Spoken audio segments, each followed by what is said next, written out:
What is going on, everybody? Man, oh man, we have a lot to talk about in today's live stream. It's been a little bit of a minute since we did this. It is going to be a fun one, that's for sure. So make sure to hit that like button if you're fired up. But we have a lot to get into. Nebraska recruiting finally has some momentum, not only in the class of 2026, but in the class of 2027. We'll go over some big time off-season rumors, some chatter before the year progresses. We're only 2 months away. How good's Nebraska really going to be? The NIL talk. I have some nuggets around guys like Devin Jackson, Danny Odom, and so much more. So this is going to be a very fun live streaming, and we're trying to do this more and more throughout the off season, but today had to go live because there's just a lot to talk about. So everybody check in the comment section where you're tuning in from, hit that like button, and let's just get things started. Of course, we'll get to your comments as the live stream progresses, so feel free to put questions in there or whatnot. We'll try to get to that again as the live stream will go for about 1-2 hours today. So all right, let's just get into it because we have a lot to talk about. I want to get things started with the class of 2026, putting a bow on what happened yesterday, some stuff behind the scenes, and then talking about what's going on going forward for Nebraska, what I can expect next week, the week after, some commits coming very soon, my honest opinions about this class so far. So let's just get things started, just putting a bow on Danny Odom. So I got a little bit of a nugget, what happened yesterday. So if you didn't know, he actually committed a little bit late. He was supposed to announce at 4 p.m. Central. He actually announced more so closer to 5, and a lot of people thought it was because of an NIL bidding war. They were right, but it wasn't. He didn't delay it because of the NIL bidding war. It was actually at the barber shop. But the thing about Danny Odom was that it did go last second into yesterday. It was a bidding war between Nebraska and Ohio State, and Nebraska won out. So it feels like, honestly, the Huskers, they were tired of losing out on some of these top prospects due to NIL. That was part of the reason they lost out to CJ Brana. So again, we know Ohio State, they have a lot of money. They really wanted Danny Odom, but Nebraska, he's going to pay them as much as anybody in this class, and it's not even close. So he's probably, I don't know the number just yet, but it's definitely in the 6-digit range for Danny Odom. So he's getting paid very well. But just know Nebraska, I think this is really where we're starting to see Nebraska get aggressive with their NIL, because they're tired of sitting at, what are we sitting at still? 77th in the country when it comes to our ranking. Like, that's not good enough. So Nebraska, they're going to be more aggressive here, and especially with the guys who we're about to talk about. So yes, Nebraska did outbid Ohio State. Again, they definitely outbid Penn State and the other schools in the mix there. But once again, with Danny Odom, I just want to preface this before we move on to the next guy I want to talk about. It's not over for him. It just isn't. Okay, if you expect, Danny Odom to just magically sign Nebraska and that's going to be it, that's just not what's going to happen. We have got to win football games, and honestly, we've got to bring his friends with him. We got to bring in a guy like Devin Jackson. We got to bring in a guy like Larry Miles. That's really the only way where I feel really confident about him signing. If Nebraska has a bad year, again, Danny Odom won't be here. That's just the bottom line. So we got to win. And this is somebody who's a top 100 prospect in America, according to Rivals. That's how it should be with guys like him. It's always going to come down to sign day. If Nebraska could take care of their results on the field, which they should anyways, we won't have a problem here. But just want to preface that when it comes to Danny Odom. But it was a big time recruiting win. I mean, it's about as big as it gets, especially after losing out on CJ Brana a week ago, to get a guy about just as good as Danny Odom. That was, huge. I can't even comprehend to you how big that was that Nebraska landed Danny Odom. Then really quickly putting a bow on Jamal Rule. Again, I thought it was a decent addition. Like, I don't want to sugarcoat it. Sometimes in my instant reaction videos, I don't know whether to hype it up too much or not hype it up at all, because like Jamal Rule, like all the recruits watch my videos. Like, I talked to Jamal Rule in the past, I've talked to a lot of these other guys. Like, so I'm not going to sit here and don't dog on a guy. Like, Jamal Rule is very, very good. But also, I'm going to be real with you. Like, Jamal Rule probably is not going to be an All-American running back, and he could be maybe. But Jamal Rule, what I like about him is I think he's just a very high floor running back. Whereas he's not going to be a bust. He's not going to be a Quinn Ives. He's not going to be a Mekhi Nelson. Like, he's somebody who will likely probably get on the field within year one or year two.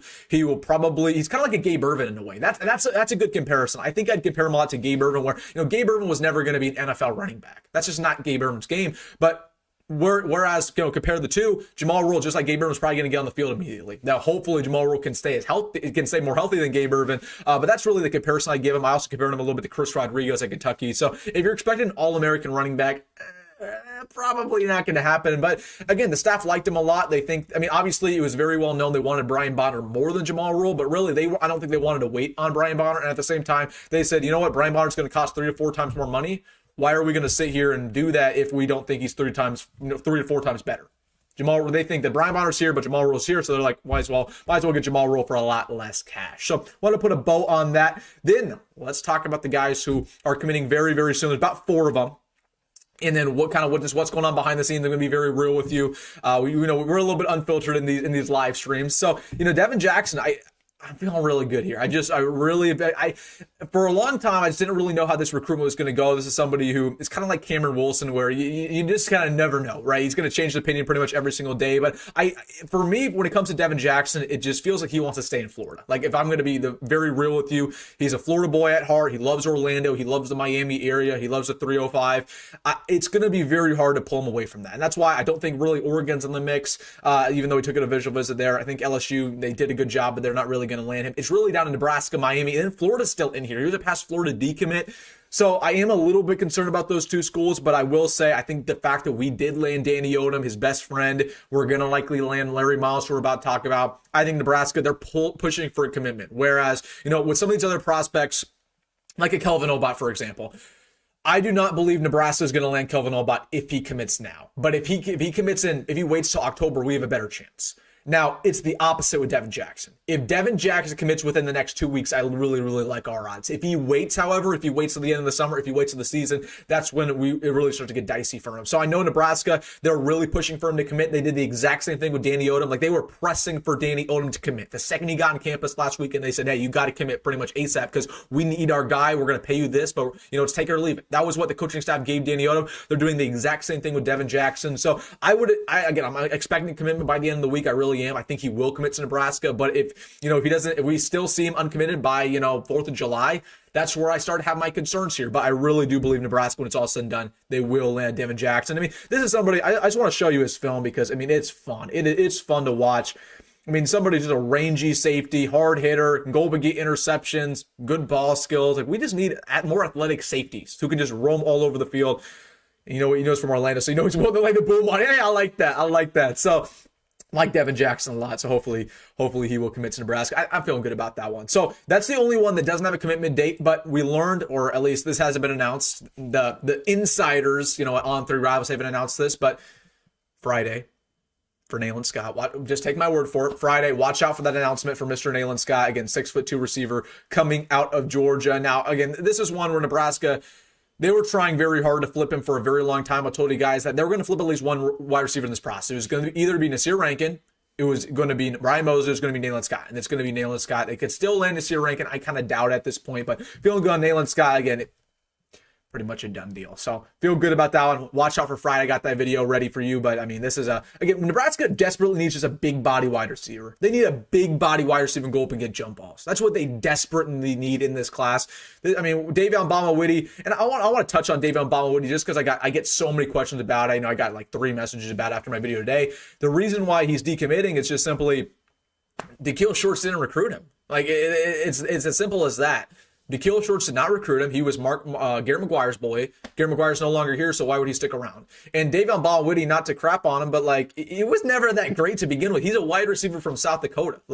If we're taking a wide receiver from South Dakota, you better run like a 4.3, and you better be like 6'2", 6'3" at the very minimum. And he's just not. He's a 6 foot receiver who isn't really that speedy. Kind of like a Terry McLaurin at best if everything worked out for him, and that's a great comparison. But and he also has injuries, so that's why I expect him to decommit. That's where we're just waiting on it. Again, he didn't take an official visit, so that tells you pretty much everything you need to know. But it was an injury thing. I know he got injured. People are like, oh, that's a douchebag move for Matt Rhule to drop him after he got injured. No, it's not because he got injured. It's just because we didn't recruit him with our new receiver coach. So as of right now, we have 0 receiver commits. That changes on Friday with Mr. Nayland Scott. Then Claude Mapuma, of course, committing on Sunday. Got a little bit of an inside scoop from a current Nebraska quarterback commit. You can just assume who that is, but it's looking good for Nebraska here. I before, if you asked me a week ago, I would have told you it was going to be Florida. He loved Florida. He said that Florida was just an eye-opening visit, but Florida just recently got a 4-star offensive tackle, okay? And I think that last visit for Nebraska is going to be so important. So Claude Mapuma is somebody who I just genuinely really like him as a guy. I like him as a person. I think, he's a really humble young man. He's coming in from Africa. He's going to do all the right things. So he's very raw. He's a very different 4-star offensive tackle. Usually these 4-stars, you might expect him to get on the field within year one or year 2. I don't know if I feel that way about Claude. I think he probably is going to be in a year 3 or 4 guy just because he's so raw, but the upside's there where, if Coach Donnie can develop at him high level, It's a first-round NFL draft pick, right? So I feel good about that. It's going to be Nebraska or Auburn, but Nebraska, the fact that we got that last visit, the fact that Trey Taylor's doing such a good job there, Donnie did a really good job there. Hayden Ainsworth, shout out to Hayden Ainsworth. That's my guy. Him and his dad, we've been chatting over the past couple of weeks. Shout out to those guys, but we're going to get another offensive tackle beside him in Kalama Puma on Sunday. And then Larry Miles is someone where I don't really want to like even say, I don't really know. I'm going to be very honest with you. I don't know here. I didn't know whether or not Nebraska had a committable offer on the table. It feels like they do from the people I've talked to. Again, he's committing a week from today. It's probably going to be Nebraska. It's either us or Kentucky. You know, if we want to continue to have Danny Odom in this class, we want to land Devin Jackson, it's probably imperative that we land one of their friends here in Larry Miles. So again, I'm high. I like Larry Miles. I don't love Larry Miles' game. Like he's only, he's pretty short. He's not incredibly speedy. He's not incredibly quick. He doesn't have the greatest hands, but he just kind of does everything well enough. And that's why, the rankings are pretty solid for him. So again, he's not like, cream of the crop, but I'll take him if it means that we're going to land Devin Jackson, Danny Odom as well. So it is what it is, but Larry Miles is going to commit on Tuesday. Again, there's a lot to like about him. There's a lot to like about him. A lot to like. But I would probably rank the wide receivers that I want in this order. I'd go Nasir Rankin, Ryan Mosley, Nayland Scott, that Robinson guy is somewhere in there, but he's going to commit to Michigan probably this week. After that, it'd be probably Larry Miles right there because we're not really going after any other wide receivers. So that's probably the way I'd rank him. And then, just kind of giving you an overview of this 2026 class before we kind of transition to 2027, some nuggets there that you're going to want to stick around for. Again, start putting your questions in the comment section. We'll get to your questions as the live stream progresses. I'll make sure to get to all of them. But, talking a little bit about the 26 recruiting class, of course, Danny Odom's, that was a big-time addition. Headliner right now. Luke Sorensen, I think, is a 4-star prospect. So I really feel good about the top 2 guys right now that we have committed. Hayden Ainsworth, I think, is going to end as a 4-star prospect. Feel good about that. So you got 3, in my mind, you got 3 4-stars when it's all said and done at the top of your class. You got Davion, who's probably not going to be here too much longer. You got Jace Reynolds, where, I'm going to be very honest with you, Jace Reynolds, it's either he's really, really good or really, really bad. Like there's nowhere in between for him because he has some nice athletic upside. Like he's very speedy, he's quick, but he's just not very physical. So he's kind of like I compare him to a lesser version of Christian Jones coming out of high school. Christian Jones was very raw. Like you're not going to see Christian Jones within the first 2 years. That's what I kind of compare Jace Reynolds to. So again, it is what it is. I mean, he's a 3-star prospect. He's a low 3-star. And Jamal Roll, again, I kind of already told you, like, I think it's going to be kind of a Gabe Ervin, maybe a little bit lesser version of Gabe Ervin, which I think is fine. Like, that's exactly what you're kind of looking for. Nebraska is probably going to take a portal running back anyways after this year, so it isn't really that big of a deal. Again, we're pretty much out of it for Brian Bonner, which sucks. I really like Brian Bonner, but it is what it is there. And then, the other 2 guys, Dane Raiola, like, I'm not crazy about Dane Raiola. You guys already know how I feel there. Like, I think Dane Raiola, once again, is kind of like Jace Reynolds, where it's either you never see him play or he's really, really good. But we already know the plan. The reason why I'm not freaking out about Dane is because we have Trey Taylor. We already know the plan at quarterback. We have Dylan, and then Trey Taylor's going to come and probably take over that spot, or he might get a transfer. So, and then we also have Marcus Davila and TJ Lateef in the mix. So we're fine at quarterback the next couple of years. And then Dane, again, I think he has that high potential to be very good, but he also has a low floor. I mean, he's a low floor, high ceiling type of guy. So he could be anywhere in between there, but I really like Dane Raiola off the field and what he brings from a culture standpoint. So there's a lot to like there. And then obviously Rex Waterman, he's okay. He's okay. I think he's better than the recruiting rankings. I think he's better what his offers indicate. He's going to be a guard for Nebraska. He's kind of a big nest. Like he looks like a mean guy. I kind of like that. I kind of like that from an offensive lineman, but again, he's not going to be a 4-star. So it is what it is there. But Nebraska at this point, we're still at 77 in the country. I'm not going to lie to you. I mean, this is it's pretty unacceptable to be at 77. I didn't mean to laugh. Like it is pretty unacceptable to be at 77. Like we should be, top 50 at the very minimum. So there are still some massive concerns in this recruiting class, despite the fact that we are on a hot streak right now. We're going to get some commits over the next couple of weeks. Yes, our class objectively still isn't very good, and it's not going to be very good even if we land the 4 guys we just talked about. But again, I've already told you guys, we're gambling this entire class away. It's based on us being successful on the football field when the actual fall rolls around, and in that case, if that happens, if we're successful and if we win 8, 9, 10 games, then we can flip these guys and actually have a good class. But again, which is very real, we win only 6, 7 games, it could result in one of the worst classes in Power 4 because Nebraska's not willing to be too aggressive with their NIL. And then, again, that's really what's going to kill us, right? That's really, really what's going to kill us. So, again, 77, it's unacceptable. Like, I won't sugarcoat it. You know, there's going to be fans out there who try to tell you, like, oh, just trust the process. Like, I don't care. The fact, yes, Matt Rule has a losing record with Nebraska. I don't care about all that. I don't care that we're not being too aggressive with our NIL. We should not be 77th in America. But once again, I'm not waving the red flag. Like, we're heating up. We're gonna end with a good class because I do expect us to have a good year.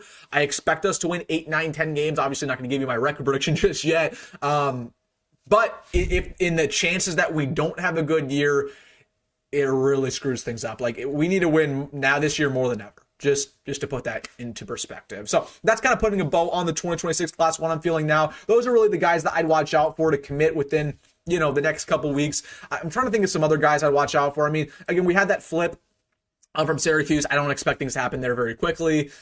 Again, the Robinson wide receiver is going to commit to Michigan, so that kind of sucks. Other than that, Darian Jones on July 4th is something to watch. Again, I still kind of like our odds, despite the fact that Iowa's been rolling up in there and they got a bunch of RPMs. Like, I still kind of like Nebraska's odds, weirdly enough. So those are really the guys I'd watch out for, but just know there's going to be some random prospects in the fall. Like, there are some guys that we do not know the names of right now that Nebraska is going to flip in the fall if they win. So that's what builds me some confidence that behind the scenes, Nebraska, they're talking to some random prospects we don't even know of, that we're probably going to flip in November, December because we were winning, and then they say, okay, we got to check on Nebraska now that they're legit. So wanted to put a bow on that. All right, let's talk 2027 class because it's been a big week for that. We've seen some nuggets. Our quarterback commit, Trey Taylor, is at the 5-star camp in Rivals, competing to be a 5-star. So if you, all the people who always ask me, Wilson, when is Trey Taylor officially going to be a 5-star? Well, I think it's going to be probably next week. I think it's going to be because Rivals got bought by On3. I think it's probably going to be next week when they update all those rankings. So Trey Taylor was balling out, but he had a couple really interesting interviews talking about guys that he's been peer recruiting to Nebraska. And there's just one name that keeps popping up over and over and over again, and this is Jamir Brown. And it just feels like Nebraska's doing whatever it takes to try to flip this guy from Ohio State. He's the number 1 wide receiver in the country. A lot of people compare him to Jeremiah Smith, which should tell you a lot. He's coming out of Dayton. He's been a hard Ohio State commit for a very long time. But Trey Taylor, he's very good friends with Jamir Brown. And in my opinion, really, it just depends on Nebraska winning football games this year. Once again, proving that they're a legit program. Like, again, if we win, Nebraska needs to win 9 games at minimum to get a guy like him. 7's not going to cut it. 8's definitely not going to cut it. Okay, you got to win 9. You got to win 10 to get a guy like Jamir Brown. But Trey Taylor, every time he's interviewed, this is the first guy he brings up. I need to get Jamir Brown to Lincoln. So just watch out for this name. Is it realistic? We'll see. How many wins does Nebraska want to get? How aggressive do they want to be with their NIL? We know that Ohio State's already offered this kid a lot of money. Okay, and as they should. He's a very, very talented wide receiver, as good as Jeremiah Smith, some will tell you. So again, just watch out for the name, though, because, again, the very, very good friends, him and Trey Taylor. And does Ohio State have a quarterback commit in that class? They do. Okay, they do. They have Brady Edmonds. But I'm telling you, Brady Edmonds, he's no Trey Taylor. So, yeah, if you want to play with a legit quarterback, Jamir, you know where to find us. But again, from a Jamir Brown standpoint, like, he probably made a good decision committing to Ohio State, at least as of right now, because Ohio State is wide receiver U until another team decides to step in there and say, hey, we're going to produce wide receivers at a higher rate. Maybe LSU. Speaking of LSU, Maude Hudson, somebody who the rumors kind of continue to flow here around him. Of course, tight end coming out of Louisiana, about 6'2", 6'7", throw 200, about 30 pounds. Now, again, the thing about Maude Hudson is just it's simply Nebraska or LSU here. That's the way it's looking. Texas A&M's in here, but even though he went to Nebraska 2 weeks ago and it felt like his visit went really well, and Trey Taylor obviously had a great connection with him, and Maude Hudson was the MVP of the 77 Battle of the Boneyard. I would be still shocked if he commits to Nebraska when it's all said and done. Like, he grew up to be a big Louisiana fan or LSU fan. He wants to stay home. So I do think Maude Hudson probably still going to commit to LSU. I've talked to Maude Hudson a couple times. I'm actually trying to get him on the channel. I don't normally do interviews. I'm not a big interview guy. Like, I don't want to press these recruits to do interviews. Like, it is what it is. But Maude Hudson was somebody who was like, I kind of want to get you on the channel because I want to pick your brain about how it's going, because Nebraska needs a game-changing tight end. We haven't had that. We haven't had a real game. When was the last time Nebraska had a bona fide elite tight end? Like, and I'm talking elite. I'm talking like top 5 tight end in the country. I mean, the only name that I would say was really, really good for Nebraska in my time was Cethan Carter. I liked Cethan Carter a lot. I thought he was super underrated. He had a really good NFL career. But when was the last time Nebraska had a top 10 top 10 tight end, top 5 tight end. I couldn't even tell you. So again, that's one of the biggest luxuries in the sport, to have a bona fide top 10 tight end. That's what Ahmad Hudson is. So we need to land him. We need to land him and have he's a quarterback's best friend, but we'll see what happens there. Messiah Hampton, somebody who's interesting that Trey Taylor's been talking up. This is a guy in the 26 class. I wouldn't really buy too much into this, but Nebraska has been noted to kind of reach out to him in the past. So we'll watch out for that name, Messiah Hampton. And then he talked a little bit offensive line. Like, I think Cameron Widener's going to commit to Nebraska in the fall. I really do. He's best friends with Trey Taylor. He's visited Nebraska multiple times. I think this is going to be our next 2027 commit. I really do. So that's a big time guy. He's a top 100 prospect according to On3, offensive tackle. Feel good about that. And then the other guys here, Mark Matthews is somebody Nebraska's already in a really good spot for. Coming out of Florida, he obviously visited for Battle of the Boneyard. We'll see what happens there, but again, just kind of all depends on Nebraska winning football games. But right now, the 27 class looks, I'll tell you this, the 2027 class looks pretty much generational right now. If we win 8-9 games, 10 games, let's just say 9 games. Let's just use that for an example. Nebraska goes 9-3, makes a bowl game. Let's say they win the bowl game, so they end 10-3. I believe Nebraska, and you can clip this if you want, I believe Nebraska will end with the 2027 class with the top 10 cycle. Guarantee it. Guarantee it. Because that's really the only thing holding Nebraska back right now, is just the fact that they haven't had any wins. But if we can win 9 games this year, be in the mix for a playoff, you don't have to make the playoff, but just be in the mix for it. We're going to land a lot of 5 stars, some top tier 4 stars. And again, we got our quarterback, which is the most important piece. We're going after some of the best running backs in this class, like Noah Roberts. We're already in a really good place for.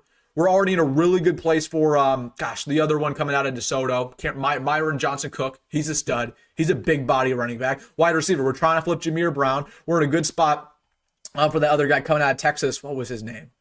I'll find him. He's probably under the athlete section. So we're in a good spot with some of these wide receivers. You look at the tight ends. Like, if we get Ahmad Hudson, that'd be generational. The offensive line, like, say what you want about Donnie Raiola. All of the top offensive linemen in this class have all visited Nebraska. Kennedy Brown has visited Nebraska. Cooper Hackett has visited Nebraska. Mark Matthews has visited Nebraska. So the number 1, number 2, and the number 3 offensive tackles in the class of 2027 have all visited Nebraska in the last 2 months. Like, that is that not impressive to any of you guys? That's impressive to me. And the Jake Hindelbrand's also visited Nebraska. Kelsey Adams has also visited Nebraska. Cameron Wagner's also visited Nebraska. So, oh my gosh, I didn't even notice that. So the top 6, of all the top 10 tackles in the 2027 class, 6 of them have visited Nebraska in the past year. And Nebraska's probably arguably in the top 5 for all of them. Does that not excite you guys at all? To all you guys who doubt Donnie Raiola? And again, Donnie Raiola is not the greatest developer in the world. I'll give him that. He's just not. But from a recruiting standpoint, he's actually done a really good job, I thought.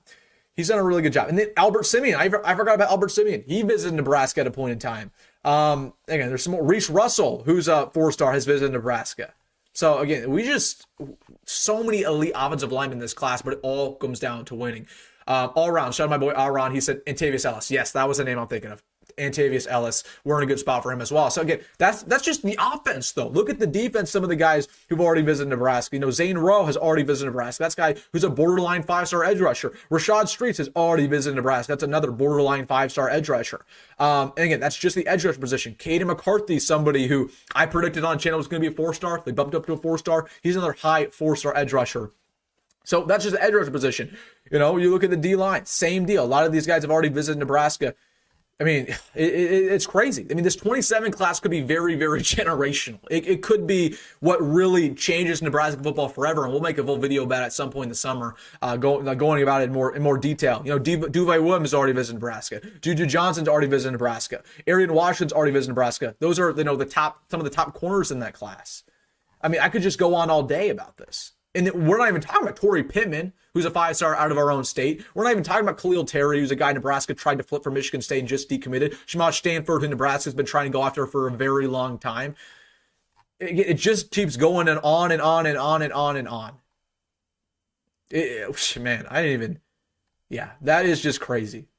So that's a lot of information there, but that should get you really excited. But I will say this. I felt really good about the 26th class a year ago, too. At this time last year, I thought the 26th class would be really good, and the 26th class is not very good. So what does this mean? Nebraska's in the running for a lot of these guys right now, but I'll tell you this, if we go to another Pinstripe Bowl and we play Boston College again, all those 5 stars that we just named are probably not going to come here. So again, you got to just change what you perceive to be a successful season. I know a lot of Nebraska fans are just set in that, old mentality that, okay, just making a bowl game would be successful. Oh, just winning 7 games would be successful. Like, no. With the way that Matt Rule's gambling these recruiting classes nowadays, with NIL nowadays, we need a 9-win season. Like, and I know that's scary. That is really, really scary, but it's do or die. And Nebraska, they're intentionally doing this because that's how confident they are about this season. We'll talk about it as the live stream progresses, but just win. Just got to win. Just got to win, and everything else will fall in place. So, man, that was it. Talking about everything going on. I kind of want to show you some other things there. I got to shout out to my guy on Instagram. I want to show you guys some hot takes. So I made a hot take video. What was it? Like a couple days ago that I posted my hot takes, and somebody on Instagram DM'd me his hot takes for the 2025 season. I just want to show them to you. I want you guys to react to these hot takes because I thought they were pretty crazy. So here we go. Let's see. Here we go. So right here, you got this, my man Emmett Hints on Instagram, and he gave me his hot takes. He said Dylan will pass for over 3,500 yards, 25 touchdowns, and 4 interceptions. That's hot. That's a hot take. That's one. Then you got Emmett Johnson will have about 1,300 all-purpose yards.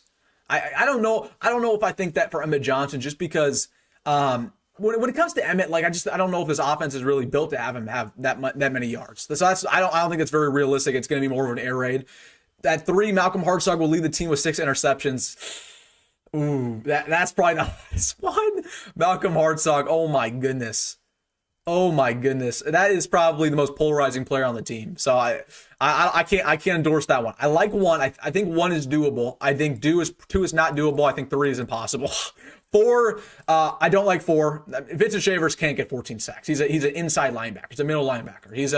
The middle linebackers don't get 14 sacks. So I think that's pretty hard. Dane Key will have over 1,000 receiving yards. That's doable, very doable. So I like that. And then 6, Nebraska will make the playoffs with 1 loss in the regular season. Ooh, see, I could see us make the playoffs at 10 wins, but I don't think we're going to 11. I don't think that's happening. So I wanted to show you guys those hot takes. Let me know your hot takes down below. I kind of want to hear what you guys have to say. Just think of it. Think of your biggest hot take, and I want to react to it, what you guys have to say in the comment section. Let's start to get in the comment section. I have some more things I want to talk about. We'll get to that as the live stream progresses, but I want to start getting into the comment section, your thoughts about recruiting. Any questions you guys have about recruiting, what I've heard, who we're going to land next, some guys that you want to go after, what's going on in the 27 class, Trey Taylor, Ahmad Hudson, any questions around recruiting, any questions about the season, and then I also want to hear your hot take. So give me, off the top of your head, give me a hot take that you have for this year, and let's just go ahead and react to it. So let's see what we got here in the comment section. I'm trying to go over it. All right. My takes off the top of my head. Dylan is going to be truly great. Well, okay, define great. Define great to me all around. Is that top 10 quarterback? Is that top 20 quarterback? Or is that top 5? Or is that borderline 5-star? Define great for me. I don't mind that first take, though. Williamson area is going down as a legend starting this season. Holy, starting as a legend. That might be a little much there. And then Dane's going to blow up after the season. I hope so. I hope Dane Raiola goes out there with a lot to prove and says, hey, you know what? I don't care about the lack of stars. Doesn't matter to me. I'm going to go out there and prove to people that I'm a 4-star, 5-star prospect just like my brother. So I would be very, very happy with that. We got Nyziah McCullough needs to be big this year. I agree with you. Like Nyziah McCullough, in my opinion, is the X factor on this defense. You want to ask how good is the defense really going to be? Is it going to be as good as last year? Is it going to be even better? I think it all starts with Nyziah McCullough because the one thing that we really sucked at last year with our defense was the pass rush. It was the pass rush. We could not get to the quarterback consistently. Okay, MJ Sherman was decent for what we got him for. He was a middle of the pack player for Georgia, but he wasn't a game changer. We need a game changer edge rusher. So I need Nyziah McCullough to break out and be a double-digit sack guy. Speaking of which, we have a D-line positional preview coming out. Oh, what is that, Friday? That's going to be a fun video. That's going to be an honest video. So watch out for that D-line video. But yeah, Nyziah McCullough needs to be big. And I'll just throw you another one. I think Vincent Shavers needs to break out in a big way. I don't think he's gonna have 14 sacks like my man on Instagram, but I think he needs to break out in a big way and be potentially an All Big Ten type of guy. So, do you know Alex Pinkelman? I do not. Is this from Josh Pinkelman? I do not know Alex Pinkelman. No. Well, who is that? Alex Pinkelman. Top 10 at least. Do you think Dylan Riley's going to be top 10? I can see it. He's definitely top 20. Dylan finishes in the Heisman at the end of the year. So you think he's going to be a top 4 player in America? That's bold. That is a bold one. That's a bold hot take. I don't think he's there yet. That's it. I can think if everything goes right with Dylan, he could be, in New York City, but I think he's going to be borderline top 10 at the end of this year. I watched Kirk the other day. Okay. And he says gut reaction was Nebraska could possibly be 10-2. Agree? Well, I can't tell you if I agree or not because we haven't made our predictions yet. But no, I could see 10-2 very well. I'll tell you this: it's gonna be in between 7 or 10. That's where my prediction is gonna be. I could see 10 if everything goes right. But at the end of the day, I don't feel great about the Penn State game. I feel like we're gonna lose against Penn State. Okay, so I think most Nebraska fans feel the same way. I think we're gonna drop Michigan more likely than not. And then I just think we're going to lose a game we shouldn't. Whether it's a Minnesota, we're probably going to lose that Minnesota game. If we possibly beat Michigan, I think we're probably going to lose that Michigan State game. There's just a lot of trap games. And then Iowa. Iowa's so unpredictable.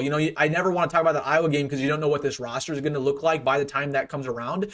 But Iowa, again, they have our number. We're playing at home this year, but so I don't 10s if everything goes right. We stay healthy and Dylan's the guy we think he is and Dana Holgerson's the offensive coordinator we think he is and Matt Rule finally fixes his late game decision making. If all that happens, I could see 10 wins, but there's just a lot of problems for us to conquer in order for that to happen, if you know what I mean. Like I'm drinking the Kool-Aid this offseason. I don't know if I'm drinking it that much. I don't know. We'll see. Maybe I will by the time I make my record prediction. We'll see. Deshaun Singleton will be our only starter taken in the NFL draft. That's a bold negative take. Well, okay, let's be rational here. Let's be rational. Is Dane Key getting drafted or not? Because there are pretty much you go to any single NFL draft site right now, he's regarded a first to third round pick. I'd say even if Dane Key had like 600 yards, he'd get drafted. So I think Dane Key's going to get drafted. Rocco Spindler is kind of on the edge. I think Rocco Spindler should get drafted. And then Sia Wright. I think Sia Wright probably is in a good spot to get drafted as well. And then that's not even including a couple other guys. Like those are the guys who I think are locks pretty much to get drafted. So that is hot, but I don't agree necessarily. I think Dane isn't big enough because he only had 1 year of starting. And I wonder if that's because nobody offered him. He's just so rude in Nebraska. Nebraska, more will offer soon. I don't think anybody's going to offer Dane because everybody knows he's locked in with Nebraska. He's not going to flip no matter what. So even if he does blow up, I don't know if he's going to shift the recruiting rankings. It is what it is. We know what we have in him. It doesn't matter if he's a hidden gem. We'll figure it out, within year 1 or year 2. So I hope he does break out though. I hope he does, but I don't think he's going to pick up more offers no matter how good he is because teams are not going to waste their time because they know he's the guy and they know he's not going to flip. An injury-free O-line for the season would be awesome. Yeah, that's easier said than done. That's easier said than done. When was the last time Nebraska didn't have significant offensive line issues injury-wise? I can't even tell you the last time. Maybe 2016? 2016 maybe was the last time our O-line was relatively healthy the entire year. Yeah, I just don't think it's possible. I really don't. With Teddy, with all of his injuries, with Turner, all his injuries, Henry Tufsky with all his injuries, Justin Emmett has got banged up from time to time. That's going to be really hard. That's going to be really hard to happen. That's going to be really hard. Junior year, Dylan will be insane. I hope so, man. I hope so. This is a big year for Dylan.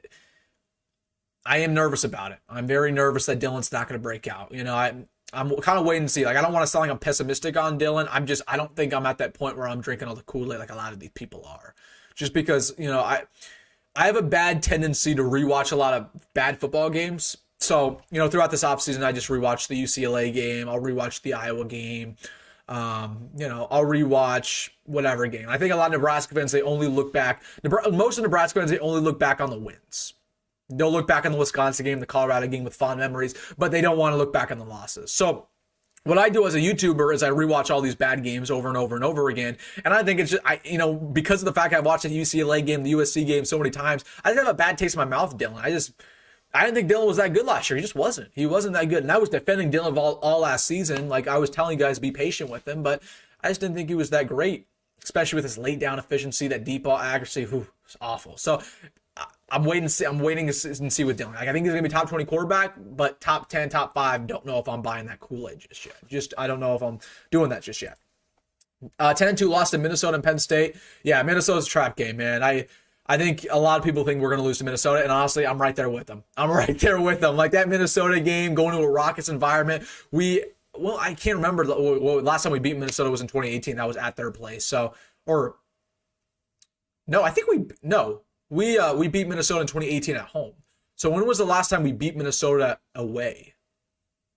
Couldn't even tell you. So we haven't beat Minnesota at their place in a very long time. So that's going to be tough, especially on a Friday night. Man, that's not ideal. Nebraska will be finishing top 30 in both scoring offense and scoring defense. Top 40. I agree with you. I don't even think that's a hot take. I agree with you on both of those. 3,500 yards, 20 touchdowns. Yeah, I think that's very reasonable. I think that's very reasonable, especially with the air raid. Deshaun is a senior. Yes, Deshaun is a senior. Yep. So he one year for him, unless he gets injured, and we don't want that to happen. So yeah, it kind of sucks. He's only here for 1 year. I agree with you. We're not going to win Penn State. Yeah, I don't see a reality where we beat Penn State. Like, we're going there. We got the worst draw possible playing Penn State. Like, if we played them early in the year, maybe our first conference game, second conference game when it was still sunny out, maybe we could have done it. But going into Happy Valley on the road, and it's going to be freezing. That crowd's going to be going crazy. Penn State might be the number one team in the country at that point in time. Like, I just don't. I do not see a world where we win that game. I don't. I unless we're like just rolling into that one. Unless we're like 10-0, which I don't think that's going to happen. Any word on Trey at the 5-star camp? Yeah, Trey's balling out. I mean, he had I'll show you some clips. Hold on, let me pull it up. Let's pull up how Trey's performed. We'll just take a look-see. My man Tim Verghese is posting some stuff. Look at that. Okay, some zip on that football, Trey. Keep putting stuff in the comment section. We'll get back to your comments. Little loft. Oh, back shoulder fade ball. Oh yeah. That's a nice one. There we go. Who was that to? That was to Jamarion Brown. There you go. That was to Jamarion Brown. Hit a crossbar. So he's doing a challenge. You're trying to hit the crossbar. Hit it once. 1 for 1. 2 for 2. Can he go 3 for 3? Oh, he didn't even try. He just went for 2 for 2. Okay, nice. He hit a crossbar twice. So, I mean, it looks like he's balling out, man. Looks like he's balling out. Any other things here? Looks like that's it. So there you go. I mean, it looks like he's playing well. I'm not there. So hopefully Trey Taylor's going to get his 5th star very soon. We'll see. We'll see what happens there. I think he's a 5-star prospect no matter if he's bumped up or not. It doesn't even matter to me. Like, I already know his worth. So if he's a 5-star, that's cool, but he's already 5-star in my heart. Yeah, that sounds pretty corny. I hope for a big Jacory Barney season. I do too, man. I do too. And again, I have the hot take. I think Jacory Barnes is the best receiver on this team. I know a lot of people like to hype up the transfers constantly. We like to hype up a Dane Key. We like to hype up a Nyziah. We like to hype up this, that, and the third, the true freshman. Like, I just think a lot of Nebraska fans forget what we already have. We already have a really, really good receiver in Jacory Barney, who in my opinion is maybe not as good as Jeremiah Smith or Ryan Williams, but he's just that next step, right? Like, here's those two and here's him. Like, he's close, not there just yet. But Jacory Barney, I believe, could be a first-round pick. I don't know if Dane Key could be a first-round pick. So, yeah, I'm hoping for a big Jacory Barney season. I think he's another X factor on this team, but I'm hoping the entire receiver corps live up to expectations, because they never do. They never live up to expectations. We'll hype up the receiver corps every single year, and something will happen where a Marcus Washington will get injured, and Billy Camp will get injured, and Billy Camp sucks. Or like last year where Jamal Banks doesn't break down until like the final week of the year, or Isaiah Nair breaks out the start of the year and then it's just absolutely horrific down the stretch. Okay, like, can the receivers actually be consistent? We'll see. And can they block at a high level? And can they be man coverage? And can they not drop footballs right in their chest? We'll see. Easier said than done. Bowl games: Vegas Bowl, Mayor Bowl, or better. The best bowl game that Nebraska could possibly make, if they did not make the playoff, is the Cheez-It Citrus Bowl. So that's the one that Illinois played in, right? Last year against South Carolina. That if Nebraska were to not make the playoffs, that's the one I want them to be in. And we could have honestly made that bowl game last year if we didn't freaking lose to Iowa. That we would have probably been in that bowl game, but we lost. So it is what it is. I hope the tight ends become amazing blockers, help this offensive line get better. I agree. Again, simply put, we need a game-changing vertical threat tight end. And that's something where it's like, I don't know if that's on the roster yet. It's a luxury to have a game-changing tight end. Like, that's not something that most programs have. Like, Luke Lindenmeyer is a solid player. He's going to be more of a vertical threat than ever before, but he's not going to be, a game changer catching the football. So he's eliminated. Heinrich Haarberg, I think if he transitioned to tight end a couple years ago, then maybe he could be that game changer tight end. But Heinrich Haarberg, he's not going to have the best hands in this tight end core. He's not going to have, the most athletic ability in this receiver core. That goes to Carter Nelson. He's definitely not the best route runner. Like, that's the one thing I want to see him. I want to see his route running. Like, if his route running sucks, then he's not going to be very good at all. And his route running is probably going to suck because he's only played the tight end position for 1 year. There's no, if Heinrich Haarberg's route running is better than any other tight end on this roster, our tight end core is probably not very good. So I eliminate Luke Lindenmeyer. I eliminate Haarberg. So who is that game changer vertical threat tight end? Is it going to be Markway? I could see it, but can he stay healthy? And then as for Cortez Nelson, that's the guy that we want it to be, but is he even going to play this year with his hip injury? Like, that's not looking very good. So yeah, the tight end room has a lot of question marks. I think I'll talk about that on Saturday. So watch out for that video. Okay, not impossible. Think about when we went to the shoe last year and contended. I believe a lot. I don't believe a lot in Penn State and Franklin. I think Penn State's the best team in the Big Ten this year. I don't even think it's close. I think Penn State is phenomenal. And also at the exact same time, that Ohio State game was so different because we had nothing to prove. We had nothing to prove in the Ohio State game. Like, we went in there after getting our butts kicked against Indiana. Everybody thought we were going to get blown out. And they said, you know what? We're just going to go out there, do our best. We had nothing to prove. We're just going to roll out everything we almost won. That was a completely different sscenario. We don't want to be in that scenario again. This year when we play Penn State, we want to be in the scenario where we have everything to lose. Where maybe we're 9-1 and we're competing to the college football playoff. Maybe we're 8-2 and you can't lose another game, right? Like, we're going to have everything to lose when we go to Penn State. So that's why I think we're going to lose that football game, just because the only reason we were even competitive against Ohio State in the first place was because we had nothing to lose. And we just said, you know what, screw it, we're going to roll the dice, see what happens. And we went out there and played a very good football game that we should have won. But as, Nebraska always does, we find ways to lose games very, very close. Matt Rule did it, Scott Frost did it, and everybody's going to do it until we figure out how to stop that. I don't know. Easier said than done, right? It's funny, though. Today I was starting my deep dive, so again, you guys know this. I'll release my deep dive at the end of July, which is where we go comprehensive, every single player on the roster, everything, everything. Like, it's a deep dive. It's going to be a crazy video, just like last year. So I started to work on my graphics today, and I looked at Matt Rule's record in Nebraska. I knew that Matt Rule was 12-3 at Nebraska. I did not know how bad his conference record was at Nebraska. Matt Rule's conference record at Nebraska in 2 years has been 6-12. 6-12. 6-12. That was eye-opening to me when I look back on that. I said, oh my gosh, are we serious here? Because I think a lot of the fan base, we are all very, nobody's pessimistic about Matt Rule, least of all me. But man, the records just don't lie. The statistics don't lie. When you rewatch these games, I think it's just eye-opening. I think we like to forget about the bad stuff, but Matt Rule, if you told me when we hired Matt Rule 2 years ago that in 2 years he'd be 6-12 within the conference, I'd say, wow, is he on the hot seat already? That's what I would ask myself. So that's very eye-opening. 6-12 in the conference. So hopefully we can change that this year. We need to change that this year. Need to. Nebraska will have multiple players compete for awards at the end of the year. Dylan, I agree with you. Sear Wright, we'll see what Sear Wright. I think Sear Wright's not going to be as good as people expect, just because there's a tendency for us to overrate our corners.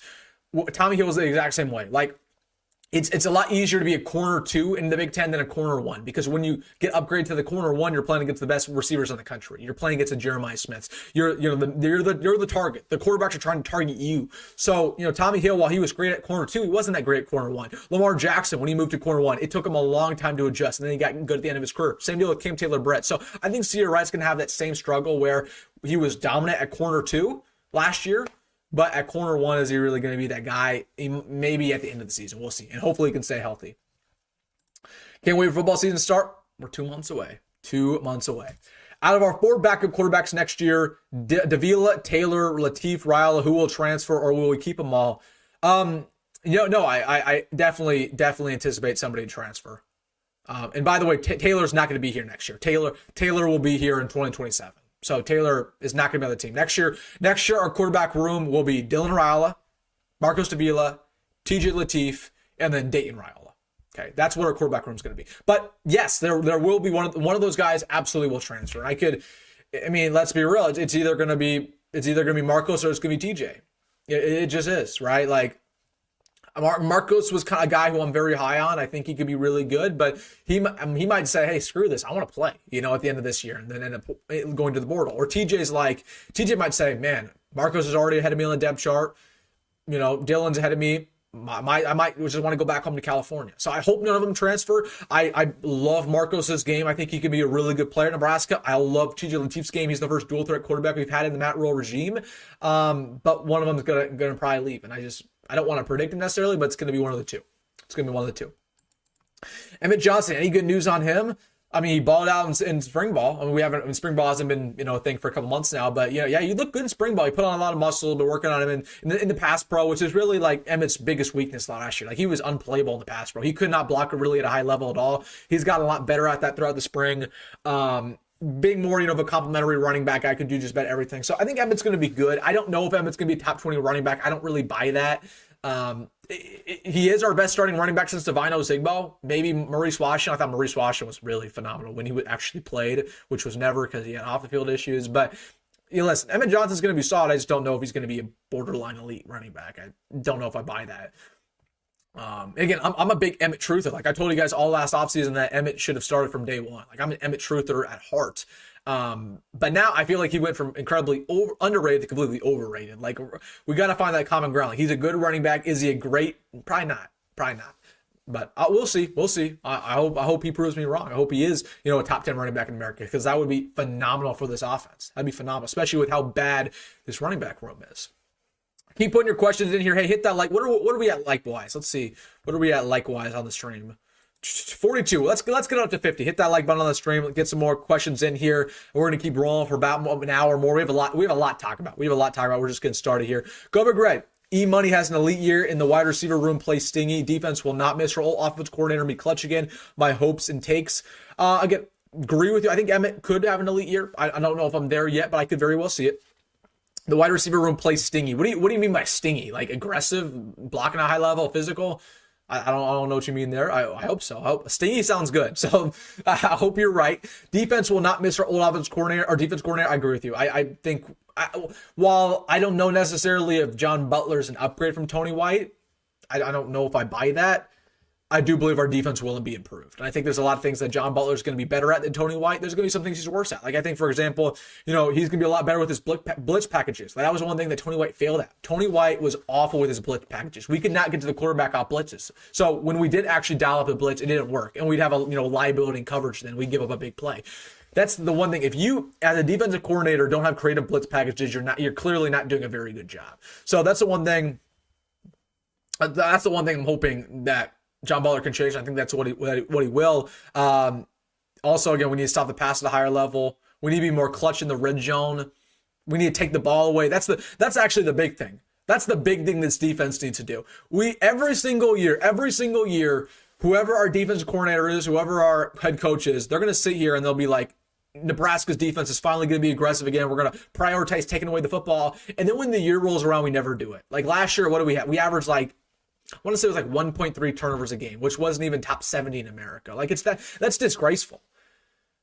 That's disgraceful. That can't happen. We need to force 2 turnovers a game. We need to get up there, right? Because that's really how you win those close games. That's how you swing momentum. So I'm looking at a guy like Sear Wright to get big interceptions when it matters. I'm looking at a guy like Williams Winery not only to get sacks, but when he gets to the quarterback, strip that football free. The best teams, that's what they do. Iowa does that. Iowa is so fundamentally sound where they don't have the most athletic players. They don't have guys who are going to lay the boom on you, but every time Iowa gets to the quarterback, they preach stripping the ball. So coincidentally, when we're playing Iowa and it's Black Friday and Bryce Benhart misses a crucial block and Iowa gets to Dylan Raiola, he fumbles the football because they were stripping at that football. Nebraska never does that, ever. They never strip out the football. The only guy who did that last year for the Huskers was a true freshman. And guess who that was? Mekhi. Mekhi was the only one that I consistently saw every time I got a tackle, he would strip of the football. So how does that feel about our old defensive coordinator, our old defensive line coach, that they weren't preaching that, but a true freshman came in here and that's what he did? Okay, we need to strip the football. Every time you tackle, make it a priority. And also, again, get some interceptions. We need some more ball hawks. Let's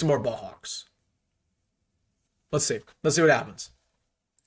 But that's the big thing for this defense. Like, it's the pass rush. It's the red zone efficiency. Get stops in the red zone, especially on third down. We were terrible on third downs last year. But more than everything, get turnovers. Please. Please get turnovers. That is huge. Which 2026 recruits you think could start as freshmen? Yeah, that's tough. I think Vowden Sony could. I think Vowden Sony on the defensive line easily could, especially with how many issues we have right now. That's tough.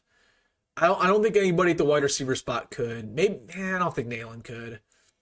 I don't think Luke Sorensen can. Luke Sorensen will be in the mix as a true freshman. He's already 250, which is huge for him. So he doesn't have to worry about putting on weight. So I think actually Luke Sorensen is going to play a lot as a true freshman. I don't know if he'll start just because I think our tight end room's looking pretty good next year, maybe not this year. Offensive line, like Kelvin Obot could start as a true freshman, but are we going to land at Kelvin Obot? Probably not. Other than that, I could see Danny Odom if everything goes right with Danny Odom. He could. So we'll see. But this class is not done. It's definitely not done. But we just don't have enough blue chip recruits. The only guys who can start really as true freshmen are the blue chips. So, I mean, technically Jamal Rule could start as true freshman, but if he does, the running back room probably sucks. So that's probably not a reality that we're really looking forward to. How is Dylan Raiola looking at his conditioning? I mean, he looks fine. Like, I don't know. I've seen like a lot of pictures of Dylan this offseason, and he definitely lost weight, but he's not like, incredibly trim. This dude, I mean, he's still got a little bit of, some belly on him, and that's a good thing. Like, I wasn't as harsh on Dylan as some of the other people were about like the whole weight thing. Like, it really wasn't that big of a deal to me. So he's not like super trim, but he definitely looks better. He looks a little bit more healthy. Like it's when you're in the NFL, you can have a beer belly like Patty Mahomes, but maybe when you're in college, maybe you want to trim down a little bit, like look a little more presentable, especially when, people are going to judge you in college a little bit. So hopefully Dylan, no, but I mean, he looks fine. It is what it is. It's not really that big of a deal to me. Like, it's not, his conditioning, his weight is not going to really impact him really anything besides maybe his ability to get outside the pocket. And the only reason he couldn't get outside the pocket last year is because he banged up his ankle. Like, that was really the thing. It wasn't because of his weight. So, one more thing, best defensive player this year, maybe next Trev Alberts or Sue. Who do I think is going to be the best defensive player this year? Is that your question? Because there is no Trev Alberts or Sue on this roster. That's the hard truth. Again, I think Deshaun Singleton's going to be good. I think Deshaun Singleton's going to be a second round, potentially first round pick. That's been my hot take. I'm sticking to it until I have to eat crow, and hopefully it doesn't happen. I think Cameron Leonhardt's going to be good. Again, we'll talk about that on Friday. I don't know. But I think while this defense maybe doesn't have like the big stars right now, like Vincent Shavers could be that big star. Deshaun McCullough could be that big star. While it doesn't maybe have the big stars right now, I think next year very well could. And also I think just everybody's really solid on this defense. You don't really need all the stars in the world. You just need everybody to be solid. You need to have no liabilities. And the only liability we really have, in my opinion, on the starting lineup is Malcolm Hartsock. So hopefully he doesn't start. That's my hope. My record prediction, 8-4. Losses coming to Michigan, okay. Minnesota, USC, Penn State. Yeah, I think that's doable. I would maybe swap out USC for Iowa. I think we're going to have better luck against USC at home this year. But again, I think that's very realistic. 8-4. And to be honest with you, I don't know how successful of a season that would be. Like, I mean, we started off the live stream talking about in order for Nebraska to have an elite 2027 class, I think we need to win at least 9 games. So that's kind of my benchmark this year. Like, for me, a very successful season is 9 wins. That's what I'll stick to the rest of the offseason. 9 wins is that benchmark. Well, is Nebraska going to get to 9 wins? Remains to be seen. I don't know if 8-4 is that big success that we're looking for. It's just fine. Like, it's fine, but is it that big jump? No. Like, Matt Rule's put up this big jump. That's not a big jump. So, in order for us to take a big jump, it needs to be 9 wins. At the very minimum, in my opinion. My man Eddie. Everybody subscribe to my man Eddie over there at the College Football 360. He talks about every single team, so support my man Eddie. That's my guy over there. Eddie, we meeting up in D.C. next January? We meeting up? I don't know. I met my man Eddie in D.C. in January, so hopefully we'll see him again in 2026. But he asked, is the secondary getting slept on, or is the ceiling for the secondary not too high? I think the secondary is very, very slept on. I think the secondary might be the second best positional group on this team, not named wide receivers. Okay, again, you have Sear Wright. We feel great about Sear Wright. You have Deshaun Singleton, who I'm high on. You have Marcus Buford, who I think is a lot better than what he gets credit for. He's going back to his natural position at free safety. So you have 3 bona fide, really good starters there. And then, you fill in the gaps. Your other corner is probably going to be either Andrew Marshall, who I feel good about, or Amari Sanders, who I think is even better. You still have some younger guys like Mario Buford, Larry Tarver in the mix, Jeremiah Charles, who athletically gifted. And then at the slot's a little bit of an issue with Malcolm Hartzog. Again, could see Mario Buford start there. That's going to be a battle that nobody's really talking about in fall camp. But I think the secondary is good and it's deep. And I think, with Addison Williams, a lot of these guys are on a short leash because Addison Williams didn't recruit anybody. So if Malcolm Hartzog's going out there and getting burnt like he usually does, Addison Williams is not going to take that. He's going to say, hey, Malcolm, I don't care you're a senior, you're out of here. We're going to put in Mario. We're going to put in Larry and see how they do. So I think this secondary is really deep. I think it does have a high potential. I just need the guys to live up to expectation. I need Sia Wright to be as good as last year, if not better. I need Deshaun Singleton to make me look like a genius for hyping him up as much as I have. I need Marcus Buford. I think Marcus Buford's been pretty underrated throughout his career. I need him to continue that. So I like the secondary. I really do. I like our new secondary coach and Addison Williams. Good question. Who's your favorite Nebraska player of all time? And who's your current favorite player? That's a good question. That is a good question. So favorite all time. So again, I was born, this is going to make some of you guys feel really old. I was born in 2006. So the earliest Nebraska football season I can really remember was probably 2013, 2012. So my favorite Nebraska player of all time, I have a couple ones. I have Amir Abdullah, Alonzo Moore, wide receiver, Jordan Westerkamp, Stanley Morgan, Wandale Robinson was my guy. Who else? I like Ethan Carter. Vincent Valentine, that's a name you haven't heard in a while. I was a big Vincent Valentine guy back in the day. That was my guy. Those are a couple. Josh Kalu was a really big Josh Kalu guy. So those are probably my favorites. But I think my favorite all time probably Tommy Armstrong. I love Tommy Armstrong. Loved him. So those are probably my favorite all time. Who's my favorite right now? Who's my favorite player right now? It's a good question. Okay, first off, you guys tell me who your favorite player on the team is, and that's going to give me some ideas. Put in the comment section below. Who is your favorite player on the team? I want to hear what you guys have to say. I'd say Jacory probably.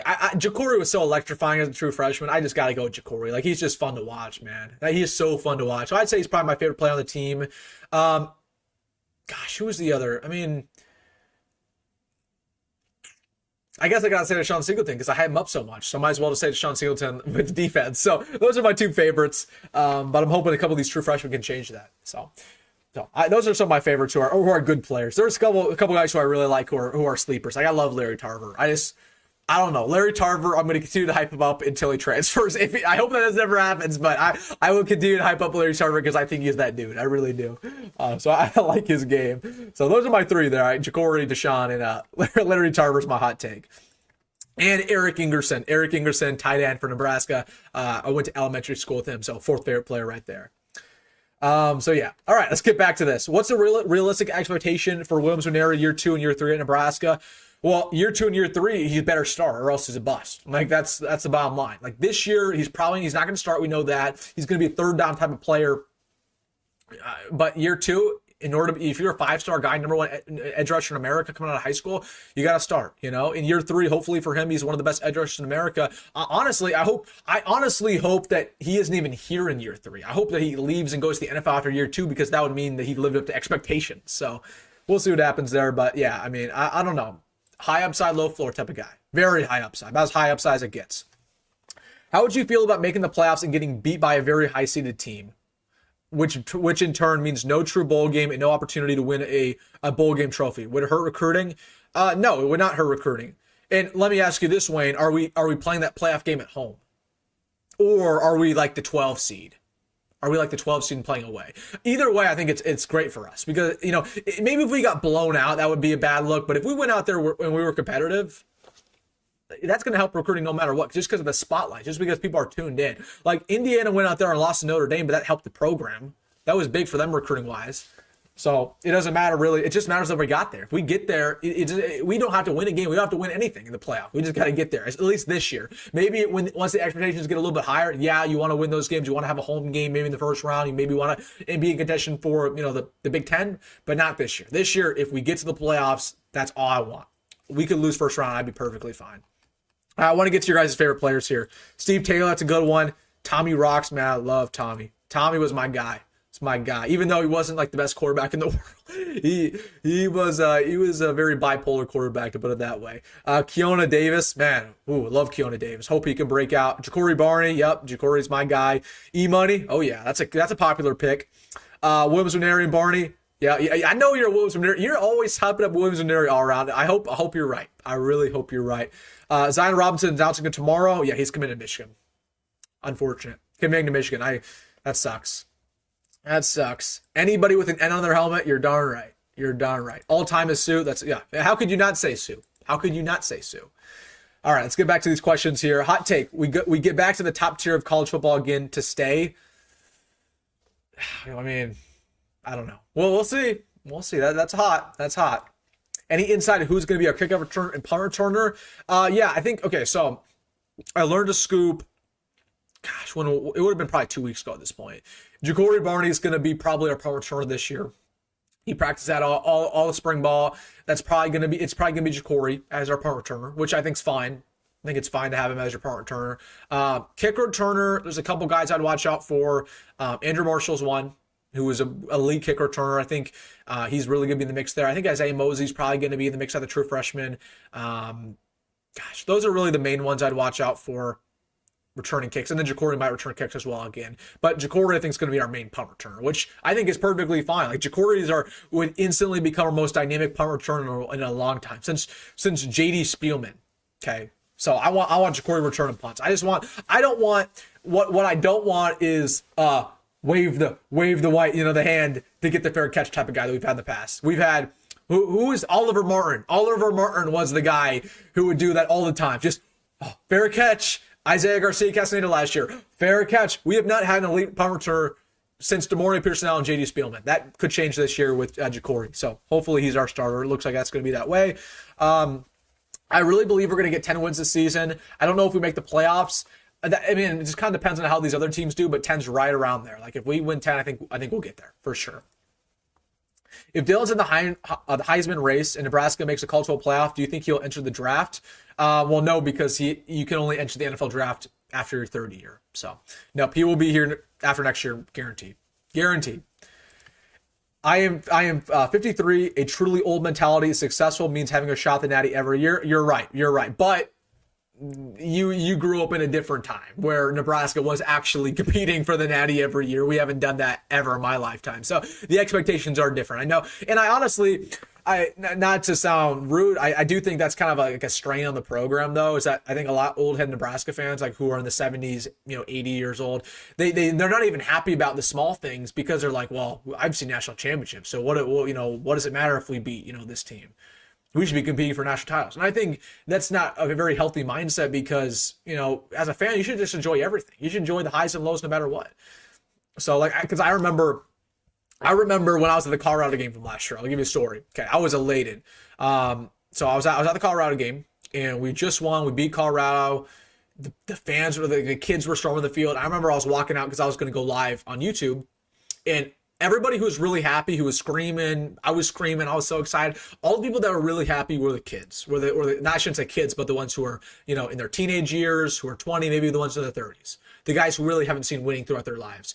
But what I noticed was when I was walking out of that Colorado game, when we beat Colorado, arguably our biggest win in however long, there were a bunch of, 50-year-old, 60-year-old fans who were like humdiddly-dumb, not even celebrating, like, oh, big, like, what are we doing here? Like, and not to, like, they can react whatever they want to. Like, everybody's a fan, they're entitled to their reaction. But I'm just saying, like, if I were those people, I would be reacting, I'd be very excited because that was Nebraska's biggest win in a very long time. And I know they've seen national titles and we haven't, but as fans, you got to just celebrate the small things at times. So, and you kind of need to adjust your expectations. So, that's something that I would tell you guys, and just enjoy the ride. Enjoy the ride. And that's something that I'm very bad at when it comes to Nebraska. Like, I just want to win every weekend. And if Nebraska loses, it really kills me. Like, it ruins my entire week. But just enjoy the ride. You're going to have losses sometimes. You're going to win sometimes. But if you have a big win, celebrate it. Celebrate it like it's our last. Don't try to seem too cool. Like, oh, we're too cool to beat Colorado. Like, no, Colorado's a good win. We should celebrate it. So, anyways, that's my little spiel there. Who leads the team in tackles? Well, I feel pretty confident Marcus Watson Trent's going to do it again. I mean, he's just a tackle machine. Either him or Shavers, pretty confident in that. Yeah, Valuable inside the secondary, yes sir. Me and DC again, yes sir. See you next year, Eddie. That's my guy. We'll make it a yearly thing. Eddie, you're a freshman, right? Or you're going into your sophomore year, just like me, right? So we got to do it the next 3 years. 2026, 2027, 2028. We're gonna be meeting up in DC. See you then, my man. We got Adrian Martinez, favorite player. Yeah, I liked Amar. I wasn't crazy about Amar, but I liked him. I do like that he's getting a lot more hype nowadays. I think he's getting a lot more respect because he was a decent quarterback. He just got dealt a really bad hand with Scott Frost. That's really it. He got dealt a bad hand. Emmett, top 5 total yards amongst running backs in the Big Ten. That's bold. That's bold. I don't know. I mean, the running backs are so stacked in this conference. That's bold. I mean, if he was top 10 total yards among Big Ten running backs, he'd probably be a top 10 running back in America. So I hope so, but that's bold.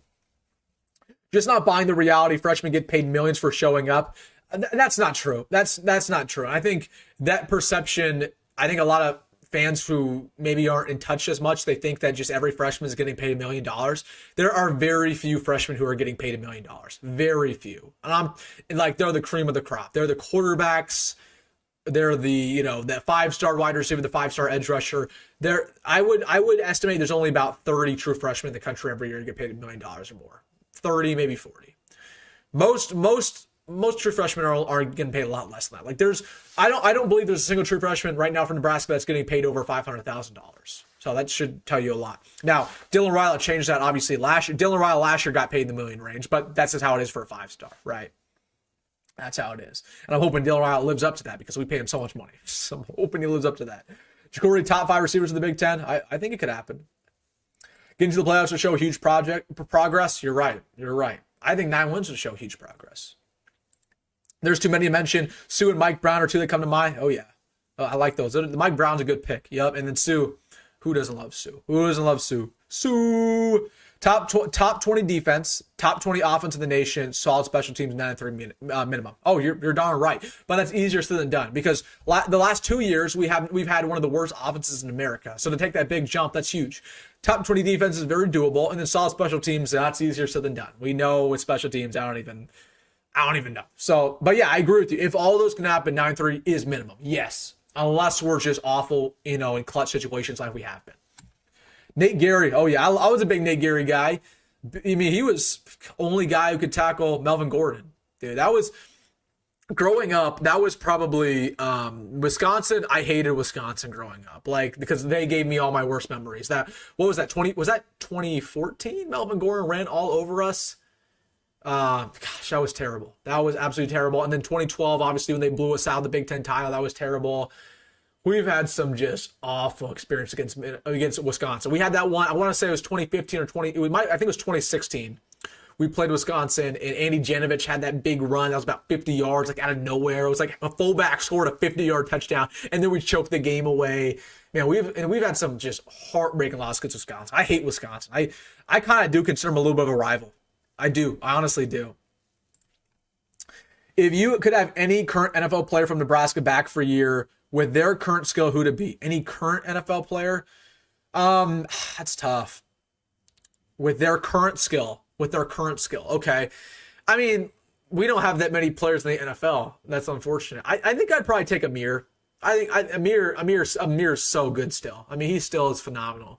I think if Amir was back in Nebraska, he'd be the best running back in the country this year. Because he's 30 years old, he's a veteran at this point. I take Amir just because I think the running backs are so horrific that we kind of need a top-tier running back like Amir. Like Trey Palmer would be nice, but I feel great about the receivers. Levante David would be nice to bring him back, but I feel good about the linebackers. So I'm just kind of going about this strategically. Like, we need running back. Amir Abdullah is probably that guy. I bring back Amir. I would and might put money on 9 wins. Oh, don't do it. Don't do it. Do not put money on Nebraska ever. I don't care if you think that Nebraska, it's a gimme bet. Do not put money on Nebraska. Come on. Whether it's negative, whether it's positive, it doesn't matter. If you're betting for Nebraska or betting against Nebraska, you're always going to lose. It doesn't. Nebraska is the most unpredictable team. I would never bet on them. Ever. Do not do it. You're going to be losing your money. Heinrich Haarberg is a Nebraska native, and he came and spent time with my Lincoln youth football team. Such a great man. I mean, yeah, Haarberg's a great guy. Great guy, and there's not many quarterbacks who will get benched multiple times and say, you know what, I'm going to stay in Nebraska through it all and go through position change, his entire career. Like, there's very few guys out there who's going to do that. So Haarberg, one thing you can't say about him is that he's not a good dude, because he absolutely is. So that's one thing I'll definitely remember him for being, is just a great teammate, and that's what I like about HH. Got to keep Rule and have stability at the assistant coach level. Yeah, there's only so much stability you can have, though, with the offensive defensive coordinators, because if we're a successful program, our guys are going to start getting poached. Like, that's what happens at Alabama. Alabama with Nick Saban, obviously competing for natties every year, but they were never stable. They would always have a new offensive coordinator every year. They'd almost always have a new defensive coordinator, because when you're successful, your guys get poached. Okay, so I would like to have stability. That's a luxury, but it's very rare. It's very rare to have an Iowa-like situation where Iowa has, Kirk Ferentz has been there for 25 plus. You have Phil Parker who's been there for just as long. Like, that's very rare. Very rare. That doesn't happen anymore in college football. So while I would love for that to happen, I think I don't know. I just, if Nebraska's successful, our guys are going to get poached. If Nebraska's not successful, our assistant coaches are going to leave. There's really just no way where they stay, in my opinion, long term. Would a playoff berth lead to a 2027 top 10 recruiting class? Yes. Yes, I do. I do believe so. That's my hot take. If we win 10 games, yep, I agree. That 27 class could be really good, but it also could be really bad if we don't win this year. Like, we're gambling everything on winning. So normally you want to win for all these reasons. You just add another reason why we need to win, or else. Like, it's so imperative. Sorry to get a glass of water. I've been talking for too long. All around says, dude, me too. Nebraska football determines my mental health. All of us. I mean, if you're subscribed to this channel, I think all of you guys care about Nebraska football that much, where it, determines our mental health. We put too much into this team, not care. But yeah, again, I just think, during the season, like, enjoy it for what it's worth. If Nebraska only wins 8 games, like, obviously that kind of sucks, but enjoy the highs, enjoy the lows, because it's football, and football's supposed to be fun. It's supposed to be fun. It's just the way it is. Being a fan of a football team is supposed to be fun. And for the first time in a long time, Nebraska is at least competitive. So, even if Nebraska doesn't make the playoffs, which is a very real possibility, I think making the playoffs is very bold, it's very hot. It's not doesn't mean this year was a failure. Just enjoy it while it lasts, because football season goes so quickly. So that's been something that I've been trying to change in my mentality. I'm trying to get less mad when we lose. I'm trying to enjoy the wins as much as possible, because, the amount of joy you feel when, your favorite team wins a football game, it's really something you don't really see that much else in life, right? It's a nice feeling. It really is. So just be happy, enjoy the wins. I think there's a lot of fans out there who are just, I think a lot of fans are just like, oh, this is the expectation. I'm not even going to get excited about being Cincinnati. I'm not even going to be excited about being Colorado. Like, no, enjoy everything. Enjoy a win versus Northern Iowa, because, again, it's being a football fan is fun. That's my perspective, at least. I hope Terry Brown's cold recruiting start is only because he was a late new addition. I think that's what it is, really. I think that's what it is, right? He joined the staff in February, right? He's still kind of learning how to recruit. So, yeah, I think he'll be fine long term. I really do, especially hopefully when this defensive line takes a step forward this year. But yeah, this year it's going to suck. Like, in 2026, that D-line class is very questionable.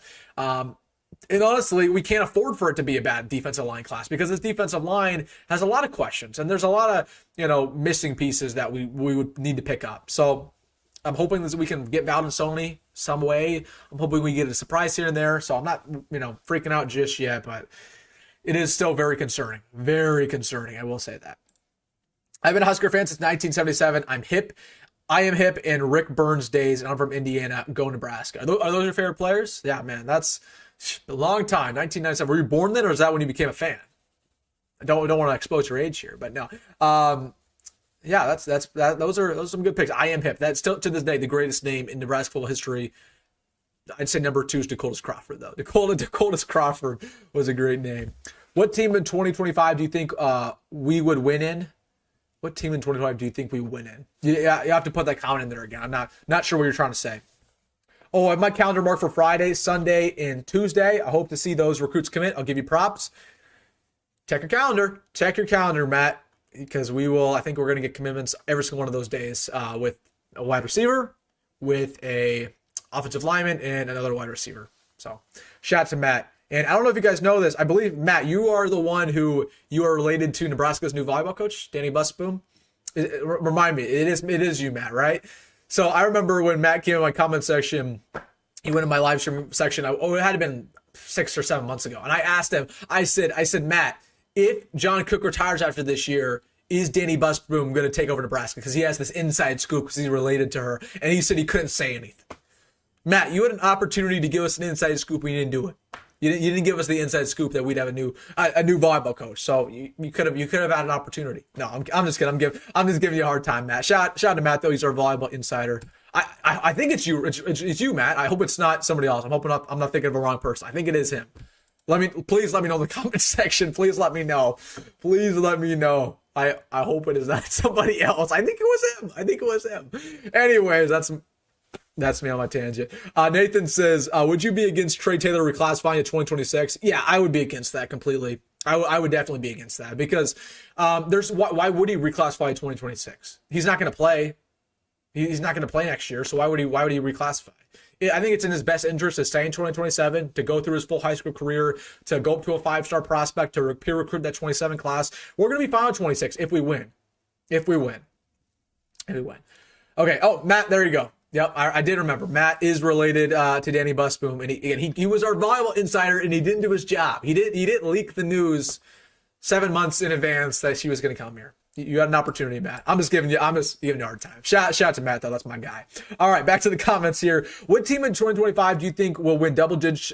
Do you think we will win by double digits except for Akron and Houston Christian? Northwestern. If we don't beat Northwestern by double digits, something's very wrong with the program. Michigan State, we could definitely beat them by double digits. UCLA, hopefully Pasadena will take care of business. USC, I'm bullish on that game. I think we could win there. Other than that, I mean, it's the Big Ten. You guys know how it is. Like, it's going to come down the wire. No matter how good we are, it's going to come down the wire. So hopefully we can win those close games because we have not won any close games during Matt Rhule's tenure or Scott Frost's tenure for that matter. So, but yeah, I think probably Northwestern. If we don't beat Northwestern by double digits, something is very, very, very wrong. Got screwed 2 times against Wisconsin overtime. Yep. I was thinking that was what year was that? So that we got screwed in Matt Rhule's first year against them, where we had that pass interference, and then we got screwed. That was it was also on the road. So that might have been 2021 maybe, that we got screwed against Wisconsin in overtimes. We've had some bad luck against Wisconsin. Like we should have won a lot more games against them in the past decade. So I hate Wisconsin. I genuinely hate Wisconsin. Minnesota. I know a lot of people don't have that same opinion, but I very much don't like those programs. Now, are we rivals against them? I wouldn't say so, but just me personally, I do not like them. Do not like them. That is for sure. Let's see. What do we got here? If we can't win this year, Urban Meyer is our only hope. Absolutely. Dude, keep Urban Meyer away from our football program. If Urban Meyer is our next football coach at any point in time, we are in a really, really bad spot. We are in a really, really bad spot. I remember, though, when we fired Scott Frost. Sorry, I'm adjusting my camera. I remember when we fired Scott Frost, that was the big thing. The Nebraska fans, they wanted Urban Meyer so badly. No, if we hired Urban Meyer, we'd be a laughingstock. We would be a laughingstock. We'd be a laughingstock. Bo Lee says, love the vids, Wilson. Hey, Bo, I appreciate my man. Appreciate you for supporting the channel. From what you hear, how much does the faith of NU coaches and players play in recruiting? What do you mean by that? How much does the faith of Nebraska coaches and players play in recruiting? You have to rephrase that. Like, what do you mean? The faith? I think the faith is that the coaching staff's completely gambled this class. They're not willing to offer that much in NIL money. Part of that is because they have a lot of faith that we're going to win this year. That's faith, right? That's them having a lot of expectations. But again, that's the only thing. I don't know what you mean besides that. What transfers will have the biggest impact on the season? I mean, again, I think Deshaun McCullough is the X factor. That's what I would say. I think that Deshaun McCullough is probably the biggest X factor on this defense. Dane Key is obviously going to have a great impact. Williams Nwaneri hopefully can take that impact as a 5-star. Other than that, Andrew Marshall is somebody I'd watch out for. Marcus Watson, like we got a lot of high impact players. Rocco Spindler. That's what I think Nebraska did a really good job at this year. Was last year I think we got a lot of transfers who were questionable, like who were probably not going to produce right away. This year we got guys who are going to produce instantly. So I think there's a lot of guys who are really going to be game changers. But I'd say out of the most, I think Dasan McCullough has the biggest opportunity to really change the season for Nebraska. Like if Dasan McCullough can break out, he's the big X factor on this defense. Devin Jackson, Larry Miles, feel good about both of them. You can go back to the start of the live stream if you want to see my takes. Black Shirt's big prediction. What is that big prediction? Let me know. What do you got? What do you got cooking? With Zion Robinson coming in tomorrow, do you still think Michigan's in the lead? Yeah, I fully expect Michigan. Would be shocked. Would be shocked if it was anything but Michigan. Let me check if any crystal balls have rolled in for him. Yep. He got crystal balls to Michigan just recently. Yep. Not shocked there. Yep. He will commit to Michigan. So that sucks. Nebraska just got involved too late though. Like we can't even be mad about losing him because we didn't recruit him for very long. We didn't even know we were recruiting him until a week ago. So we can't even get mad about it. Matt says, Nebraska's still in it for Kelvin Obot. Like technically we're still in it, but our odds are good? Absolutely not. Our odds are not very good. I hate Wisconsin, consider them a rival. Like I kind of consider Wisconsin a rival. I don't know if they would consider us a rival. That's what I would say. I don't know if they would sit there and say Nebraska's a rival. So it needs to be both ways in order for it to be a true rivalry.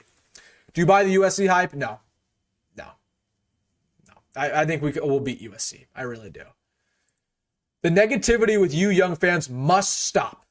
Ooh, what do we got here from Brian? Oh, you are birthing it. Say we are going to win close games, big games, trap games. Karma is real. Control it. Set it and demand expectations.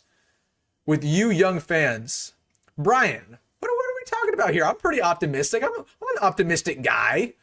You coming at me or you coming at all Nebraska young fans? Well, here's what I'd say about your young fans point. I think a lot of younger Nebraska fans, the reason why they're so negative is because we haven't experienced winning in our lives. Like, yeah, some of the older fans they've experienced natties. I was born in 2006. The best season I saw was 2016, where we won 9 games, right? Like, that was the best season I've ever seen as a Nebraska fan. That's shocking to some of you people. So, while I'm optimistic myself, I don't know if you're calling me negative because I'm not.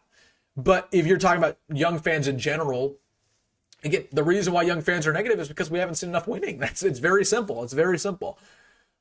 Yeah, I don't know. And as for say we are going to win close games, big games, trap games, well, as a YouTuber, I got to be real with you. I think Nebraska is going to be good this year. I've made that very clear. But I'm also we do have trap games. That's just the reality of it. Like we're not to that level of competing for national titles just yet. So I don't get that comment. Illinois will be one of our biggest rivals in 5 years.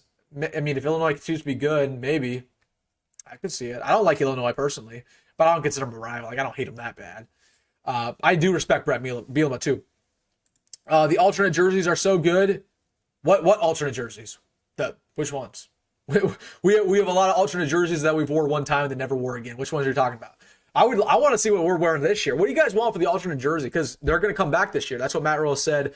I just want the all whites. Just wear the all whites again. The same ones we wore versus Indiana. Wear those again. I don't care whenever. Just wear those because I like those. Other than that, like the black shoe uniforms are okay in my opinion, but you need to switch them up a little bit. Like I don't know who created them, but there's a lot of flaws. Let me just pull up those black uniforms for you because I personally just don't like the black uniforms. Okay, let me show them to you. All right, so here, let's go to our black uniform. In my opinion, the flaw with Nebraska's black uniform is because look at this. They have white lettering right here, which is fine. Okay, you have the white numbers, but then on the shoulder pads you have red letters or you have red numbers. Excuse me. It's just like why are you trying to do black, red, and white at all at the same time? Okay, the only way this could work is if you just ditch the red, get rid of the red.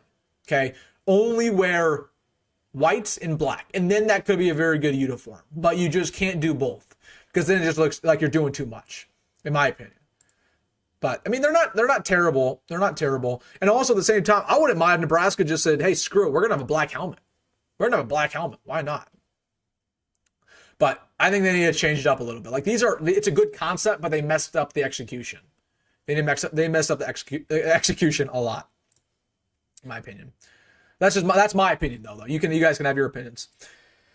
Mozee and Mills at kick returner. Definitely not Mills. Mills is not a kicker. Mills isn't fast enough. He isn't dynamic enough as a runner probably to be a kick returner. Mozee definitely could be, but definitely not Mills. Mills is not going to return. With all the commits and recruits taking photos in the black jerseys, do you think we'll bring the black jerseys back? I mean, it's possible. It's very possible. I mean, everybody likes the black uniforms for the most part, but I just think, in my opinion, this is just me though personally, like I have a bad taste in my mouth when we think about the black uniforms, because when they were introduced with Scott Frost, it was like, we're going to wear the black uniforms after a successful defensive performance. And it just like, it made no sense. And then we'd have like a semi-good defensive performance, and then we wear them the next week and just get absolutely destroyed. It's like, why? I don't know. I'm not a big fan of the black unis. Like I'm more so, I like the icy whites. I like the all whites. Yeah, that's really all I want. Like, give me the all whites. Don't give me anything else. But the blacks could work if they just redesigned them, in my opinion. Black alternates, yep. Again, that's my hot take, though. I know a lot of you guys like the black uniforms. That's cool. That's just my hot take. Like, I'm not a crazy big fan of them. Yo, Wilson, love the vids. Congrats on 12K. Appreciate it, my man. Thank you so much for your support. I appreciate all you guys. I want to just, again, thank you guys all for 12,000. I mean, so grateful. I've been doing this for about 3 years now. I'm just looking back at kind of where we started. It's nuts. It's nuts, man. So again, I'm so appreciative of all you guys tuning in for all my videos. Just again, very, very grateful for all you. Just wanted to make sure I said that in this live stream, just because it's a great community we got here. It really is. And I'm definitely, again, grateful for it every single day. So thank you guys always for supporting the videos, liking the videos, putting notifications on, stuff like that. So thank you all once again for 12,000. All right, back to the comment section. At least we have pics with the live bull and not pics with bags of money like Colorado. You're right. The live bull thing was kind of weird though. Like that was really random. Like I don't know why they brought in the live bull. We're not a bull. A bull is not one of our mascots. It was just kind of random. I don't know. The Matt Rule is so fun. I want to show you guys the Matt Rule pictures from the recruiting weekend. Hold on, let me pull this up. Dude, I just loaded up Twitter. And that's the first thing I see was the Matt Rule picture right here. And Zion Robinson. That's funny. So we got Zion Robinson coming at 12:30 tomorrow. Let's see the comment section. It's not gonna be Nebraska, but that people are gonna say it's Nebraska. It's gonna be Michigan there. Okay, cool. Anyways, but the Matt Rule picture, everybody was like, oh, this is aura, this is drip from Matt Rule. Like, I like Matt Rule, but like this was kind of cringy in my opinion. Like, dude, you're 50 years old wearing a chain, sunglasses, trying to be like a gangster. Like, what are we doing here? It's kind of like a dad, like trying to fit in with his kids. I'm just kidding. I'm just hating. I'm just saying. But hold on, I said something funny about this. My man, so my man Husker Talk on Twitter posted this. And that's my man. I don't want to disrespect him, but he said, year 3 loading with a lot of aura. He knows how to play the game. And I retweeted that and I said, this tweet sounds exactly like my dad trying to keep up with the teen lingo. Lot of aura. Anyways, I wanted to bring them up because I thought that just cracked me up. Like Matt Rule's photos were so funny. Like they were funny, not necessarily in like an aura cool way, but like kind of like in a dad way. I don't know, but I like him. I don't know. It cracks me up though. I love Matt Rule though. Not sound like I'm like hating on him. I love Matt Rule. He's just funny. He just reminds me of a dad. Not my dad necessarily, but reminds me of a dad. Overpaying for players can mess up with team cohesion as well. I agree with you. And that's why we're not going crazy on these high school prospects. All Round says, please all whites, they're so clean. I love them so much, man. I hope so. Again, I like the ones we wore versus Indiana. I know we got blown out. I know people call them the surrender whites. They're like, oh, we have a losing record when we wear our white uniforms. Well, we have a losing record wearing any uniform in the last decade. So in that case, is all of our uniforms cursed? Like, it just makes no sense. So yeah, I like the all whites. Black uniform, black helmet. Yeah, I would, if we had a black helmet, I'd be in favor of that. Like kind of like a chrome. If we had a chrome black helmet, kind of like what Louisville does, ooh, that'd be sick. I was a freshman same year as Frazier, and I love the young fans. Their loyalty is amazing. You're darn right, man. I mean, I will say this though. I don't think people understand how much the young fan base has been impacted by Nebraska not being good. Like, there are a lot of people nowadays. You know, I grew up in Omaha, right? So Omaha, you know how it is, right? I grew up and I went to a public high school. And Nebraska was kind of a laughing stock. Like there weren't a lot of diehard Nebraska fans in high school, which is weird. You know, in Omaha, you'd think there'd be a lot, but there wasn't, because a lot of just guys just didn't really like them because we weren't very good. So I do think the fan base has definitely got hurt by the fact Nebraska hasn't been good the last decade, especially the younger fan base. But I will say the ones who are young and are a fan, they are a lot more loyal than I've ever seen. Like there are so many loyal Nebraska fans who are very, very young, you know. So that's why I'm so grateful for a lot of my younger viewers, because they're just like me, man. They're just like me, where we have not seen any winning throughout our lives, and yet we're still loyal. We're still following this program every single day because we love it. Not because we don't love it because we won nationals when we were growing up. We haven't seen that. We love it for what it is. And I think that's really special about some of these younger fans, personally. Red gradient jersey with the black N. It could be cool. It could be cool. I'd have to see it first. The chrome whites were the best in my opinion. Oh yeah, the ones who wore versus Northwestern, was that 2014? Those are the best. Yeah, no question.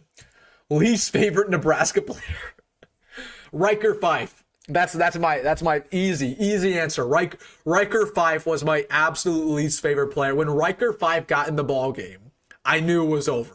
I knew it was over the second he got in. So that was, yeah, I was not a Riker Fife guy. No, I like him as a human being, though. He's a great guy. Riker Fife is a great guy.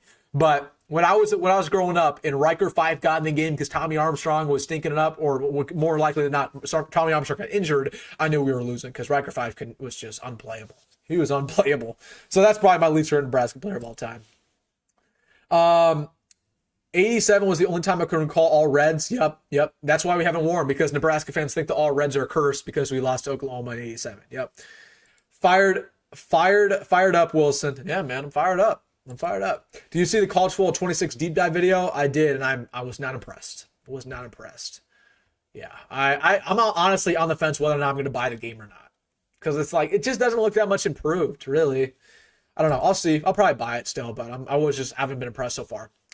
Honestly, I might buy Madden this year because Madden looks a lot better than usual, which is crazy for me to say because Madden's terrible. I also used to think that we were cursed, and I realized we just suck. What in the world? What? Hold on. Michael's spamming my chat. I delete that real quick. Sorry about that. I need some mods in here. I need somebody. You know what? All around, I'm going to make you a mod. 1 second.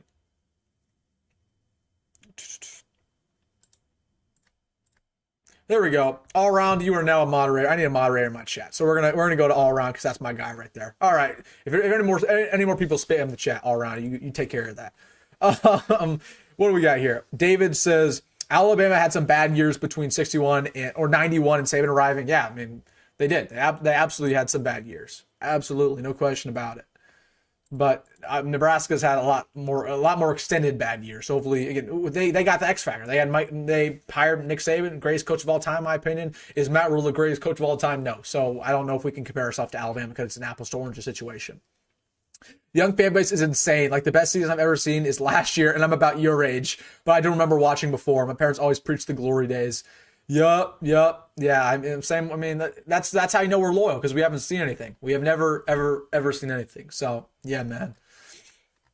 The young fan base deserves so much more credit. Like, exactly. Like, I think everybody likes to rip the young fan base because they think it's so negative. Like, no, they're loyal because we haven't seen anything. Like, it's easy to be a fan in the 90s and the 80s when natties are happening every year. It's harder, when we're growing up and we're seeing nothing. So I think the younger fan base, maybe while the younger fan base maybe is more negative, more pessimistic, don't question their loyalty, because I think they're just as loyal as, if not more than, pretty much everybody else. So Fongwei says, do you think the focus has been too much on the skill positions?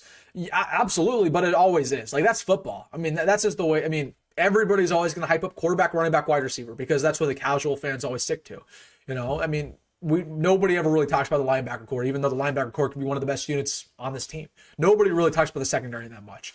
Everybody talks about the wide receiver, and that's just the way it is. Like, I mean, everybody likes the wide receivers. I mean, so while the focus maybe is too much on the skill positions, I think we have a really good roster all around, and people need to focus on that a lot more than they usually do. So I agree with you there, Fongwei. All right, keep putting some stuff in the comment section. I want to go over some last things I want to talk about. Okay, I want to talk about the true freshmen, because there are about 3 names I was thinking of before this live stream that I just think nobody really talks about, who honestly could be in the mix this year to play. Now, one of them is Malcolm Simpson, who I think is really, really interesting. Malcolm Simpson, man, I mean, he just balled out his final year of high school. I'm hoping Malcolm Simpson could potentially get on the field immediately, because with this defensive line, with all of his issues, he could really break out. He could be a really good 3 technique. He could potentially even be a nose tackle long term. So all I want from some of these true freshmen, I just want one defensive lineman to play as a true freshman. It's either Cade Peterzak or Malcolm Simpson. It's not going to be Tyson Terry because he's injured. I hope it's Malcolm Sims. I pray. That's the one. The other, I think Bryce Weber is somebody who's really underrated as a Nebraska true freshman. I think he might not redshirt just because he's a really, really good special teams player. And then I just think nobody ever talks about Jeremiah Jones. It's partially the reason nobody ever talks about Jeremiah Jones is because of the fact that he wasn't an early enrollee. But he might be the most athletically gifted player on the entire team. He runs a 4.4. So there you go. Already one of the fastest players on the team. He's 6'4", so he's huge. There's so much to like about Jeremiah Jones. So much to like. He could be better than Cortez Mills. He could be better than Isaiah Mozee already. We just haven't seen it because he hasn't practiced. So I'm excited to see all those 3 of those guys. I know we hype up pretty much 3 true freshmen: Isaiah, Cortez, Jamarion. Those are their big 3. But those are the 3 guys where I'm kind of excited to see, along with Keith Peterzak, what they can do in fall ball, because those guys were not here. We're not here in spring ball except for Bryce Weber. So those are my true freshmen I'm looking out for. I want to talk about make it or break it guys. I came up with 4 players before we went live today on who are pretty much make it or break it. Like their whole season, their whole career will be defined based on this season. Quinn Ives, make it or break it guy for Nebraska, no question about it. Like his career, if Quinn Ives does not break out this year, it's never going to happen. So that's a make it or break it player. Janiran Bonner, somebody that Janiran Bonner is like always overrated by this coaching staff. They act like he's the next coming of Megatron, and then he'll roll out and never catch a football. I need Janiran Bonner to play well because he's back in his natural position of wide receiver. Make it or break it for Janiran Bonner. I need Malcolm Hartzog to have a great year. I've never liked Malcolm Hartzog. Since he was a true freshman, I thought he was super overrated, even when he had all those interceptions. I need Malcolm Hartzog to break out in a big way. And I need him to kind of prove the doubters wrong, including myself. And then Cam Lenhard's a guy who make it or break it. Like Cam Lenhard, people forget how hyped up he was going into last year. He had a great true freshman campaign. Everybody kind of expected him to take that big jump to be one of the better 3 techniques, in the country. And he was on the milk carton all last year. This is a big year for Cameron Lenhard to prove to everybody that he's a worthy black shirt. So those are kind of the make it or break it guys. And the last thing I want to talk about, my sleepers on the team. I always love sleepers. Amari Sanders, I think is going to be really good for Nebraska, probably starting corner. Jameer Khan, somebody who I think is our most underrated transfer. Buda Wright. Why does nobody ever talk about Javen Wright? Still on this roster in his 7th year. I wanted to ask you guys this. Has there ever been a 7th-year Nebraska player before? Is Javen Wright the first ever? Is he the longest tenured Nebraska player of all time? Somebody inform me, because I was thinking about that the other day. And then Markway, somebody I think super underrated, who could very well be our starting tight end this year alongside Luke Lindenmeyer. So those are just some things I wanted to talk about. But I wanted somebody find that for me. Have we ever had a 7th-year player before? Has it ever happened? I don't see a way where it could have happened because there hasn't been COVID eligibility before. I know Turner Corcoran's going into his 6th year. I know Teddy's going into his 5th. That's pretty much about it. I know Ty Robinson played 6 years. But have we ever had a 7th-year player before? I don't think so. That's a trivia question. I would like to know if somebody could look that up for me. Fangway says, recruiting focus? What do you mean recruiting focus? What do you mean? What's up? Do you think Jamarion Parker will get reps as number 2 running back? I have no faith in Ives. I agree with you, man. I agree. I got no faith in Ives either. It just depends on him staying healthy. That's really it. And continuing to put on weight. What is he at now? I think he's about... He's getting close to 200 pounds, so that's pretty much the bare minimum. He needs to be around 200 pounds. Needs to be. So we'll see when it comes to Jamarion Parker. I think at the end of the season he'll be running back too, but maybe not the start of the season, if that makes sense. It's going to take time for him to really get to that level, and I just don't know if he's going to be there when August rolls around. But he might be in November.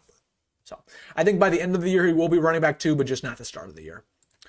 Best overall player on the roster, I think it's Jacory Barney. I think Jacory Barney is the best overall player on the roster. I think Jacory Barney is a stud, man. Big Jacory Barney guy. But Deshaun Singleton is my second pick. You guys already know that. Time for special teams to finally step up and create some consistency. I agree with you, Ross. I agree. But can Mike Eckler be that guy that we thought he was going to be coming out of Tennessee? I know a lot of Nebraska fans love Mike Eckler, and as we should. He was a great coach when he was here with Bo Pelini, but that was a long time ago.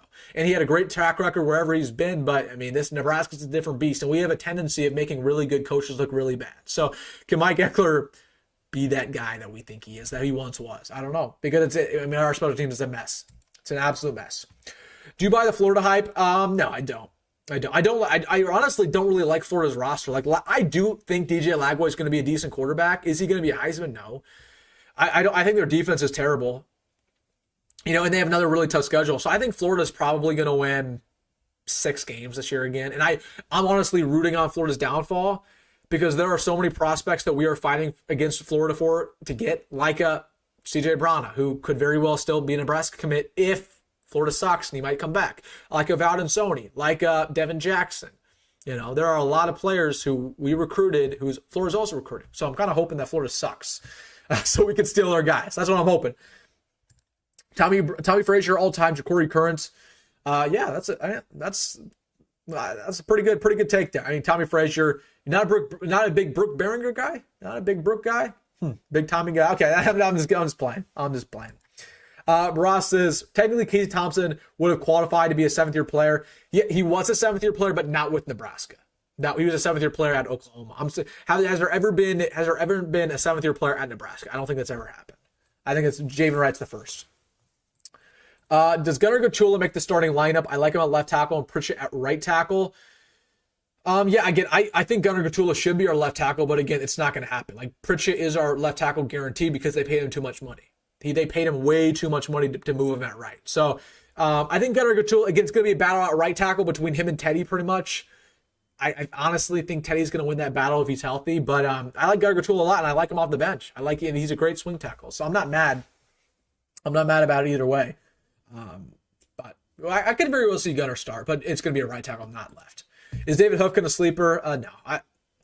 If David Hoofkin even got a tackle this year, I'd be shocked. Like, David Hoofkin, that's about as high ceiling, low floor as it gets. Like, he's super athletic, but man, I don't think he's meant to play edge rusher. He should be an offensive tackle with the way he's built, with how tall he is, with his center of gravity. He should be an offensive tackle. Really, they're putting him at the wrong position. So hopefully Nebraska switches that up, because he's not meant to be a 3 technique. Any All-Americans on this team if everything goes right? Jacory, Dylan, Deshaun. That's really about it. Those are the three. I can see Marcus Watson-Trent just because he puts up so many insane stats. But again, that's if everything goes right? Though I don't think Nebraska will have a single All-American. My man Rayshon Nelson, father of Nebraska running back Mekhi Nelson, says, I'm just catching up. Don't think it's a definite loss against Penn State at Olympique. I think we got some weapons. Man, I hope you're right. Man. We'll see. I mean, it's just tough going there in November, and it's going to be snowy. It's going to be crazy. The crowd's going to be nuts.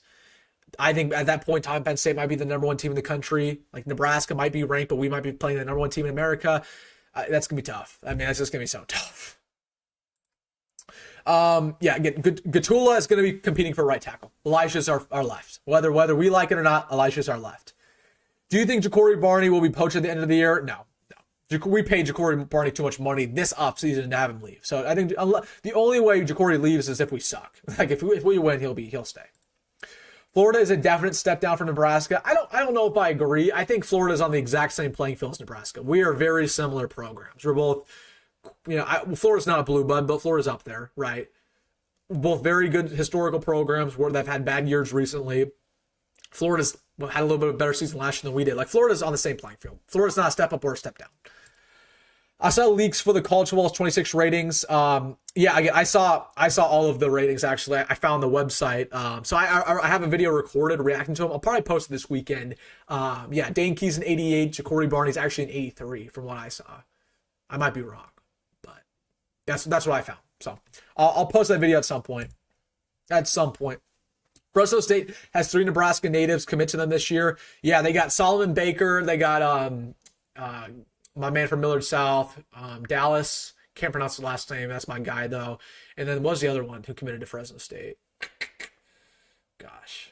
There was a linebacker, I think. Yeah, but Fresno State, they have some Midwest connections. Again, this has quietly become the best in-state Nebraska recruiting class of all time. Does that sound crazy to you? But it's true. This by far is the greatest in-state Nebraska recruiting class of all time. And Nebraska will likely end with only 1 or 2 commits from the state. And Nebraska only offered 1 or 2 of them, period. That's crazy to me because we have never seen over 20 in-state Nebraska players go to go FBS. That's never happened ever before. And that's going to happen this year for like the first time. So we have the greatest in-state Nebraska class of all time. Nebraska hasn't even got involved. That's just telling you how college football is changing, man. Do you agree, Jalyn saying having the best odds to win the Heisman in the Big Ten? That's not true. That's not true. Drew Aller has the number one odds in the Big Ten to win the Heisman. Guarantee. I bet my life on it. Drew Aller has the best odds. Yeah, I don't agree with Jalyn saying even being top 5 though. I'm not a big Jalyn saying guy. I like Dante Moore at Oregon a lot. I like Fernando Mendoza at Indiana. I think he's actually been upgraded from their quarterback last year. Yeah, those are really the guys I like. I mean, Bryce Underwood's I think kind of a little bit overrated, but he should be up there too. So even though he's a true freshman. Will we be ranked if we beat Cincinnati by 3 scores? Dude, I think we're going to be ranked before the Cincinnati game. I think we're going to be ranked before that game, personally. I think it's very real Nebraska is going to be ranked before that game in the preseason. So, Jaden Sutko, yep, you're right. Jaden Sutko. So, yeah, Fresno State, man. Iowa State, Fresno State. A lot of teams recruiting in-state Nebraska. Best in-state class we've seen in a very long time. I think people are sleeping on the linebacker unit. Yeah, I mean, it's really good. It's really good. The top 6 is phenomenal, but the depth's like really sucky. After like those top tier guys, hopefully we don't have injuries because we do not have much depth there. But yeah, no, the top 5 really, really good. In the Dynasty deep dive, there's a bunch of Nebraska players overall shown. Yep, I saw it. But again, I saw a website where they had all the ratings. Like they leaked it online somewhere because of the beta or something. So again, I saw all the ratings for every single player. Again, I have a video reacting to it. I'll release it at some point, probably this weekend, maybe. Well, who knows? I might release it tomorrow. We'll see. Just know that the only player that really got disrespected by EA, Vincent Shavers, Willis McGahee, Riley Van Poppel, a couple others. Got really disrespected. Really disrespected. The Matt Rule character on college football doesn't even look like him. Yeah, they did him dirty with that. They did him absolutely dirty. It looks so bad. I mean, he looked like a bowling ball. Like, hey, they don't understand. Matt Rule's been trying to lose weight this offseason. He's been, getting on that training table, right? He's been putting in that work in the weight room. He's been losing weight, and they did him dirty. You can't do that to my man. He's been working hard, and they just disrespect him like that. That's crazy. Especially because when Matt Rule was in Madden, he looked very skinny in that game. So they just made him fat in this game. Like, what? Make it make sense. Speaking of Drew Aller, what do you think of him? I think it's good. I don't know if he's a Heisman-worthy quarterback, but he's going to be a top 5 quarterback in America, no question about it. Like, no question. He's solid. Do you think we finish ranked and do we upset anybody? Oh, I think we finish ranked if we win at least 8 games. And do we upset anybody? I mean, Michigan's the one game, right? Like, if we upset anybody, it's going to be Michigan. I think the national media is sleeping on Holgorsen. They talk about him like he's an average offensive coordinator. I agree with you. I mean, it is what it is. But again, they'll figure out soon enough. Trust me on that one. They'll figure out soon enough. But the one thing I'll ask you, is Dana Holgorsen even going to be here next year? I don't know. I have a video talking about it maybe in a day or two. So watch out for that one. But I don't even know if Dana Holgorsen is going to be here after this year. Even if we are bad or even if we're good. Why does Nebraska have only one helmet type? Just kind of find it interesting. I like to see a bit of a mix. I mean, the only reason why we only have one is simply because we're so historic. Like, we're a blue blood. We're one of the greatest football programs of all time. When you're like that, you don't switch up what you already have. So think of the other blue bloods. Texas only has one helmet. Michigan only has one helmet. Ohio State only has one helmet. USC really has only one helmet, right? When you're a blue blood school, you don't change it up because it looks corny when you do. So like Minnesota, they'll change up. Minnesota's going to change up their uniforms every 5 years. Minnesota can do that because they suck all the time, But Nebraska doesn't do that because Nebraska is historical. And when you're a blue blood, you stick with what you got, even if it's not really the most fun thing in the world. Yeah, we signed Dana for 2 years though. Doesn't matter if we sign him for 2 years. I don't know if Dan's going to be here after this year. He could leave. He could take another job. We'll talk about it later. Your biggest recruiting hot take? Recruiting hot take. Well, I have a lot of hot takes. None of them, not many of them are very positive. Well, I mean, it just depends if Nebraska wins the season or not. Like, I think right now, Valdon Sony, we're not going to land him. I feel pretty confident about that, even though I think he's going to draw this one out. It's going to be kind of like a Michael Terry situation where Nebraska's always going to be a player in it, but at the end of the day, he'll probably commit to a better program than us. Like, I just kind of have no confidence in Valdon Sony committing to us, so that's probably my biggest recruiting hot take. Other than that, I just my biggest hot take is that I do think Nebraska recruiting still is struggling, and I think that I don't believe in a lot of the commits that we did already sign. Like, I'm not crazy about Jace Reynolds. I think Rex Waterman's better than his ranking, but Rex Waterman, is a mid to low 3 star offensive tackle. Dayton's not very good. There are some problems with this recruiting class, like, to be honest with you. So those are my negative ones. Positive ones, I think our receiver class is going to be really good. I think we're going to flip Nayland Scott. I think we could get Larry Miles. I think we might flip to Sierra Rankin when it's all said and done. So I think, it just depends if we win or not. That's really the only thing. How legit do you think Miami is? The recruiting has been wild. Remind me who Miami's quarterback is this year. Oh, it's Carson Beck. I'm an idiot. Carson Beck. Gosh, they do have a good roster. I mean, their defense is pretty good. Their offensive line's probably top 3 in America this year. Carson Beck. Their running back room kind of sucks. Their wide receiver room kind of sucks. But yeah, they'll be solid. I don't know. The ACC is just so weak, though. That's the thing. Like, Clemson, this is the best roster they've had in a long time. Can Clemson be good? I don't know. What about North Carolina? What about Syracuse, right? I think they're in a weak conference. So I could see them win 9 games, but I don't think Miami should be a playoff team by any means. And the recruiting's been wild. Yeah, the recruiting is always wild because Miami got money. That's why the recruiting's been wild, because Miami spent millions of dollars on prospects. I think they gave Jackson Cantwell like a $2 million deal for an offensive tackle. That's nuts. They just flipped the Georgia receiver, Van Spanford. They paid him, I think, close to that $1 million range, right? So that's what Miami does. They pay dudes. We're not doing it. So, but I don't know. I'm not a big. I hate Miami. That's one of those teams. I cannot stand Miami just because I hate their fan base. I hate everything about them. I hate the U. Like, it's corny to me. It's all corny to me. So I hope Miami falls along with I just don't like any Florida program. FSU, Florida, Miami, all of them. Hope they all fail. Frankly, I'm talking about brands of helmets, not logo or anything. The miles is what I meant. We have different miles of helmets. We do. We have the Speed Flex and all the others. So we have different models. Like Jacory Barney wears a different helmet than Dylan Raiola, and Dylan Raiola wears a different helmet than Emmett. I need Jacory Barney to wear a Speed Flex though. His helmet's weird. He's wearing like the Aaron Rodgers like bulky helmet. It's El Aura, as the kids say. What's the staff's expectation for this year win wise? I think the staff expects to win 10 games. Like, that's why they're so confident this year. That's why Matt Rule has this quiet confidence to him every time you see him talk. That's why they're gambling this recruiting class. I truly believe this coaching staff believes that we are good enough to win 10 games. And Matt Rule knows what that would look like because he's won 10 games before. Dana Holgorsen would know what that looks like because he's won 10 games before. So we have a bunch of experienced coaches on the coaching staff who've been a part of successful programs. They know what success looks like. So it's pretty easy to point it out. And I think Nebraska, I genuinely believe they're expecting 10 wins. I do. I think they're expecting to be in the mix for college football playoff. I think they're expecting to be kind of like an Indiana, right?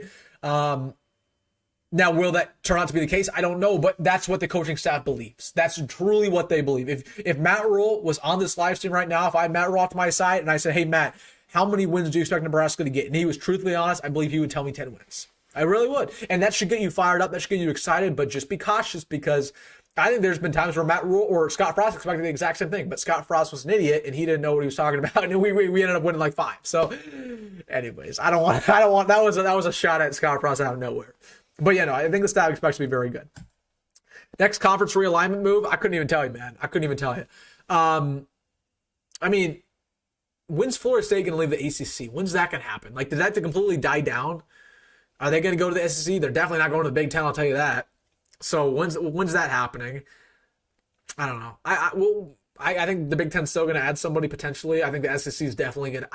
I think the SEC should add Florida State and Miami. Like, if I were them, I'd add those 2 programs.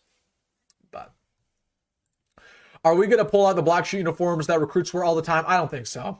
Again, I think if we do have an alternate this year, it's either going to be the all whites again, or we're going to make something new, and it's going to be something stupid. They're going to be like, oh, we're celebrating the 60th anniversary of the, blank team, right? And they're going to, wear these like weird throwbacks that look the exact same as our normal uniform, except it's like a small difference. That's what they love to do. They love to do that, where it's like, we're celebrating the 1955 Nebraska football team.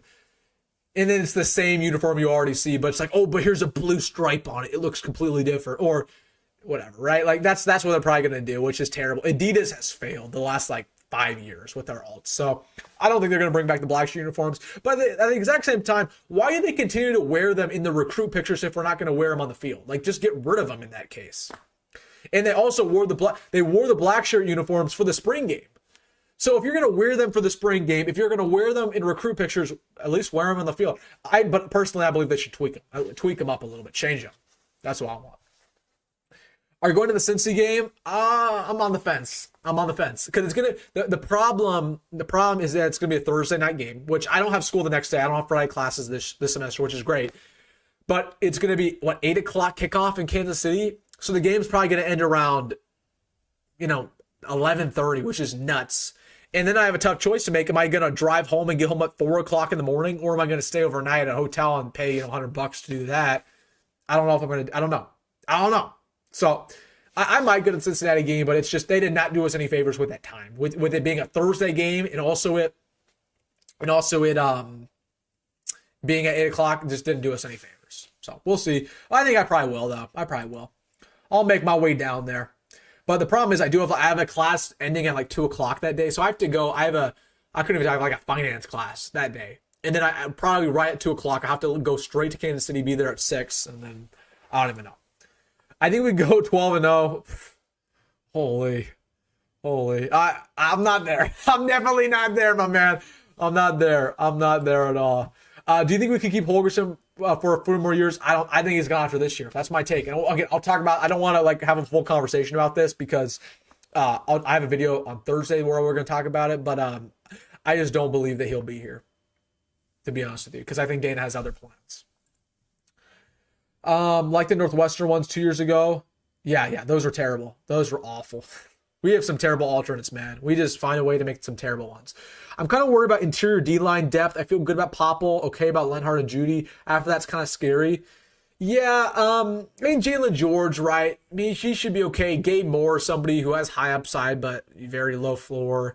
Su'a-Lafodu is somebody that the coaching staff loves to hype up. Is Su'a-Lafodu ever going to break out? Is Su'a-Lafodu ever going to play well? Because the coaching staff loves that guy. I don't know. Maybe we should hype up Su'a-Lafodu more. Other than that, yeah, there are some concerns. Hopefully Kate Peters, that can be good. Yeah.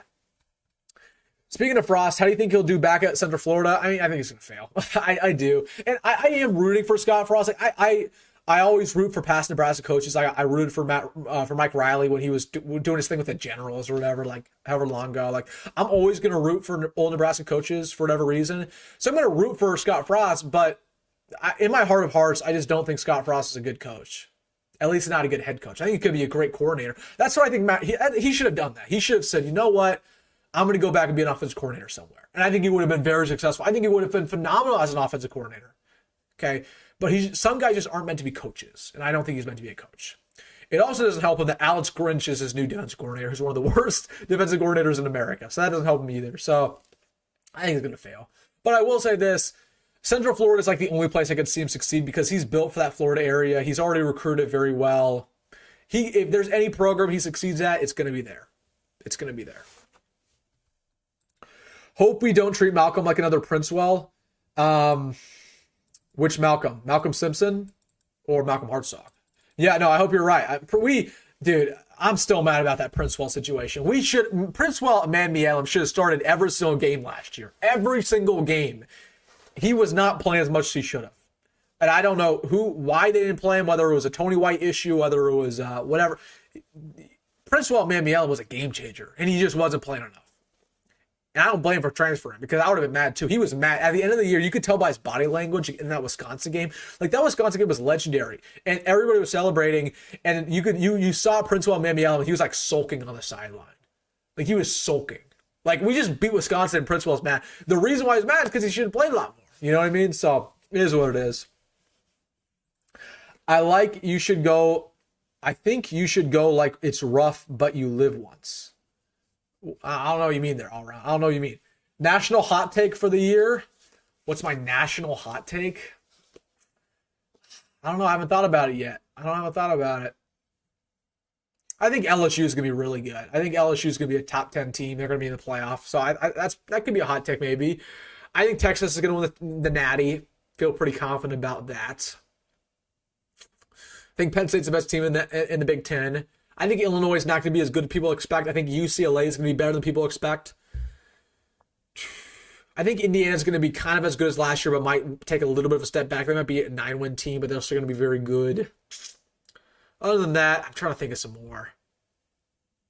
Gosh, I don't know. Those are the first ones that come to mind. I think Texas Tech's overrated. I think Texas Tech is going to win 6 games. There you go. Wilson, who will be our next Ty Robinson?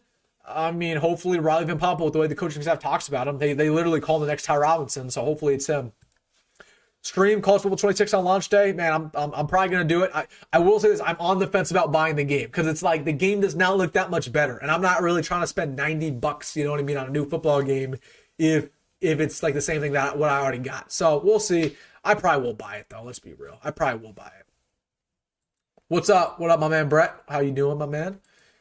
Jimmy Butler was so overrated. Jimmy Butler? What are we? Jimmy Butler? We talking about the same Jimmy Butler? Warrior shooting guard Jimmy Butler? Who wins Natty? Texas. I got Texas.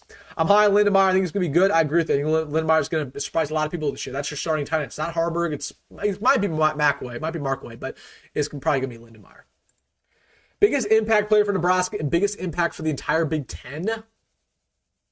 Well, biggest impact player for Nebraska. I mean, again, Deshaun McCullough, Vincent Shavers.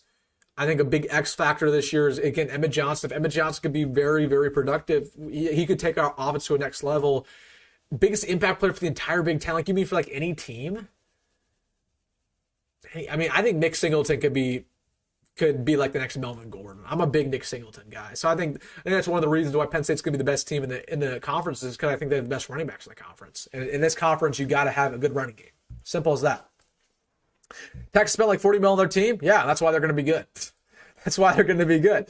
I meant to say, I think you should go to the Cincinnati game. It's rough to go to, but you should experience as much as possible. I agree with you. I'll probably go. But I'll probably have to get a hotel. I'll probably have to get a hotel. I'll probably go though. Keelan Davis will be a breakout player. I'm calling it. I hope you're right. We need at least 2 breakout players on this D line. Cameron Lenhart, maybe. Keelan Davis, maybe. Williams Neri, maybe. We'll see. Elijah Judy, maybe. But funny enough, I have a big D-line positional preview dropping on Friday. You guys are going to want to see that because we talk about all of that in that video. It's going to be a fun one. Texas overrated? I don't agree. I think they're going to be really good. I think Vietnam has a great year. I agree. Worst starter on our team this year, most overrated player.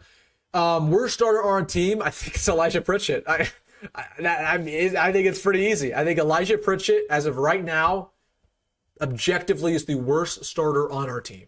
And I don't even think it's a question. He also happens to play the second most important position on our offense at left tackle, which is incredibly important. So, yeah, I think it's it's Elijah Pritchett. Until he proves me wrong, it's him. Most overrated player on our team, I mean, it's probably Emmett at this point with the way some fans talk about it. I mean, I love Emmett. I've always been an Emmett truther, but like we're getting to like some absurd territory with Emmett. He might be overrated. Dylan's a little overrated too, right? Those two. I mean, it's objective. Like when you have a starting running back quarterback, they're always gonna be just a little overrated. So those two are probably it. I think Hartzog or Buford. You think they're the 2 worst players? Buford is not corner. Yeah, you're right. Buford's not a corner, but Buford's not going to play at corner this year. He's going back to his natural position at safety, which is a lot better at. And then Hartzog, I agree with you. Like I'm not a big Hartzog guy, and hopefully he doesn't start. I'm hoping Mario Buford breaks out, or maybe a Larry Tarver. Dane Key over under 6 touchdowns. I'm going to take the under there. I'm going to take the under. I can't remember what I put in my video. I made a video with a deep dive. Hold on, I'm going to check my prediction because I actually did predict this in my positional breakdown wide receiver video. How many touchdowns I thought Dane Key would have. I'm pulling it up real quick. Pulling up. What did I have for Dane Key? I predicted he had 3 touchdowns. Okay, yep. So I officially have 3 touchdowns for Dane Key. I have a little bit under 1,000 receiving yards. I have him at about 940 receiving yards. So that's what I have for Dane Key. Yeah, I mean, I think Dane Key's going to be really good. I just don't think he's a big red zone threat. That's his problem. Like, I think Jacory Barney is actually going to get a lot more touchdowns because he's that shifty slot receiver that can, get open and slip free, 5 yards, 10 yards down the field. That's why I feel a lot better about Jacory in that aspect. So I'm going to take the under there on 6 touchdowns for Dane. Jamari Butler, you're right. Jamari Butler was a little overrated, but I mean, he got injured too. He got injured on that Colorado game. If you could change one thing about how the transfer portal works, what would you change? I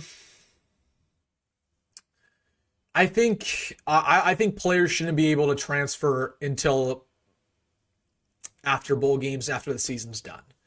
So like after the playoffs are over, after all that, I think people can transfer. The only thing that's tough about that is that they can't really change the portal window right now because they have to give players the opportunity to transfer before the spring semester. So you kind of have to have the portal open up between bowl games, between the playoff, because they gotta go to a new school before the spring semester. And if they were to wait, the portal will open up in like mid-January, and that's already when the semester starts. So that's the only thing I kind of want, but it's kind of impossible. So who do you think is the best running back in the nation? I think it's Nick Singleton. Pretty easily. I think Nick Singleton's that guy. I think he's that guy.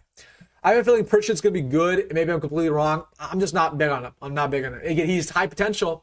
I'm hoping I eat crow there, but again, the film is just horrific, man. It's horrific. It's horrific. It was bad. It was bad. And again, he looks like a demon. He looks great, but man, it's just bad at Alabama. I think O-line will be better this year. I agree, but hopefully he stays healthy. I think Jacory Barney could be the best receiver this year. I think he already is. People aren't talking about Amari Sanders. I agree with you. I think Amari Sanders is going to be our starting corner alongside Sierre. Man, he's a stud. He had a great spring ball, too. He's one of my MVPs in spring practice. Who do you think most likely is going to win Heisman? Who would most likely win Heisman not named Raiola? Nobody. Nobody. Come on. Nobody. Heisman's a quarterback award nowadays. I know, Travis Hunter won it last year, and we always seen a couple running backs here and there. We saw Devonta Smith win it a couple years ago, but Jacory's good. I don't know. Jacory's not good enough to win the Heisman, right? And we don't have a running back good enough to win the Heisman. So if we were to have a Heisman, it would be Dylan, but is Dylan going to win the Heisman? Probably not. Probably not. I think Pritchett will be a solid starter, not game-changing, but reliable.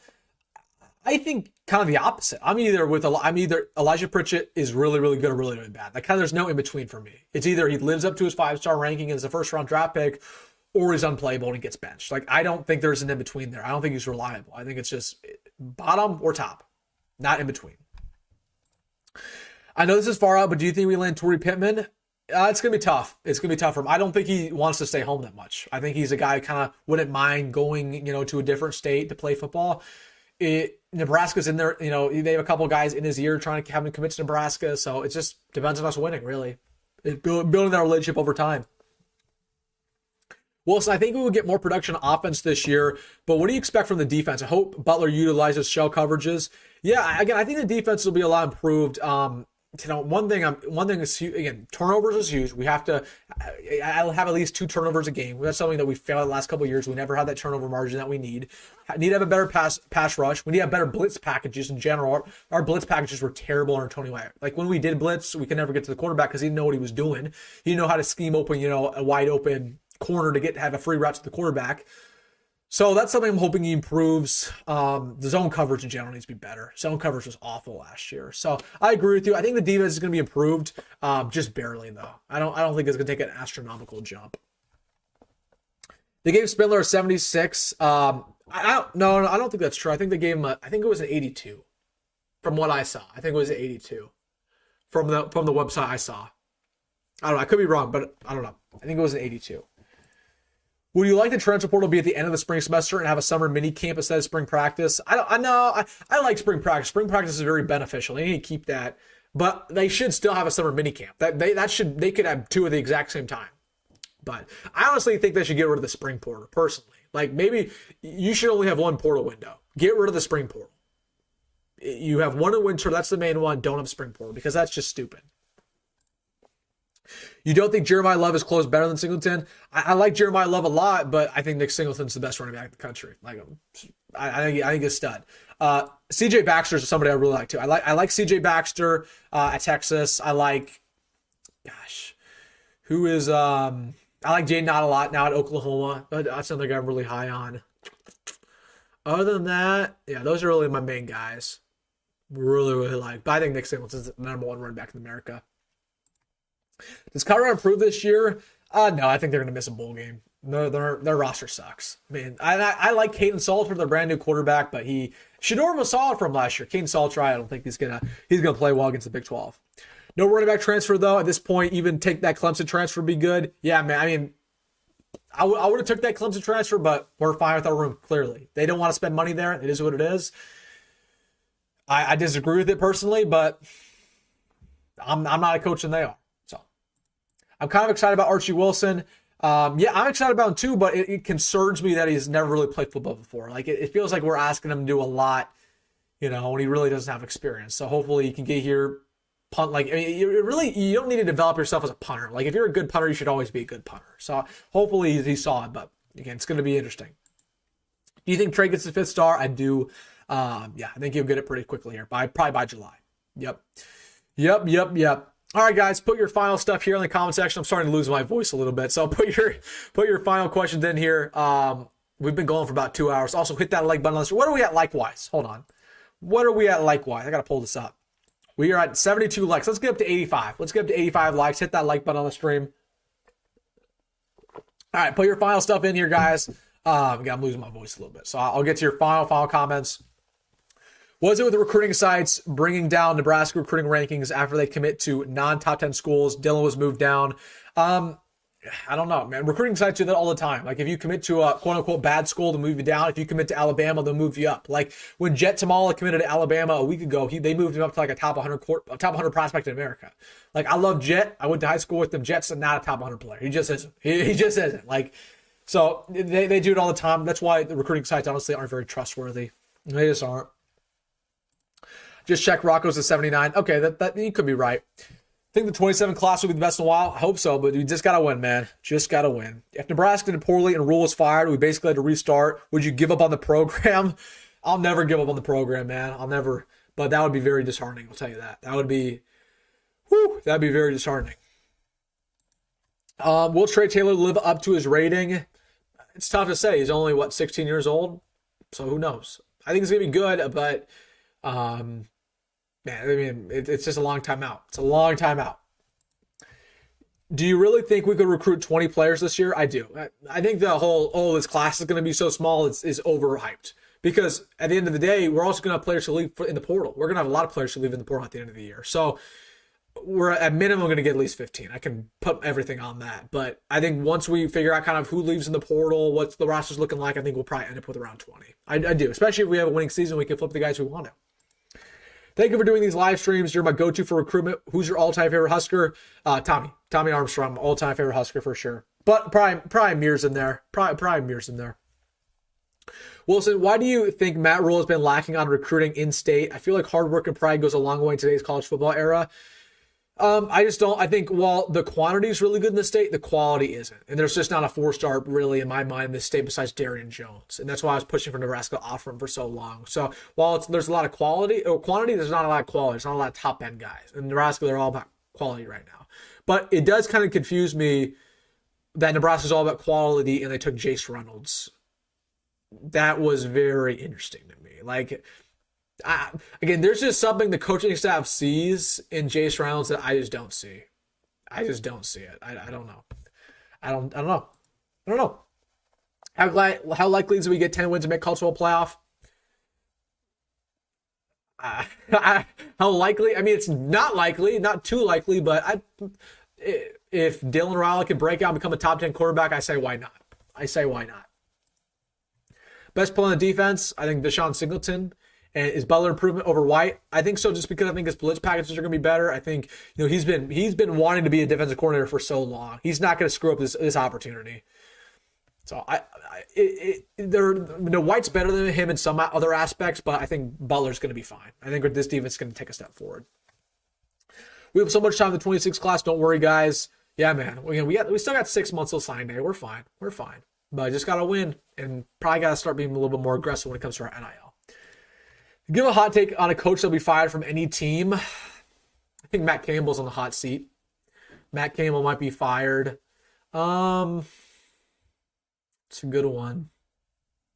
Fired from any team. I think Billy Napier could very well get fired at Florida.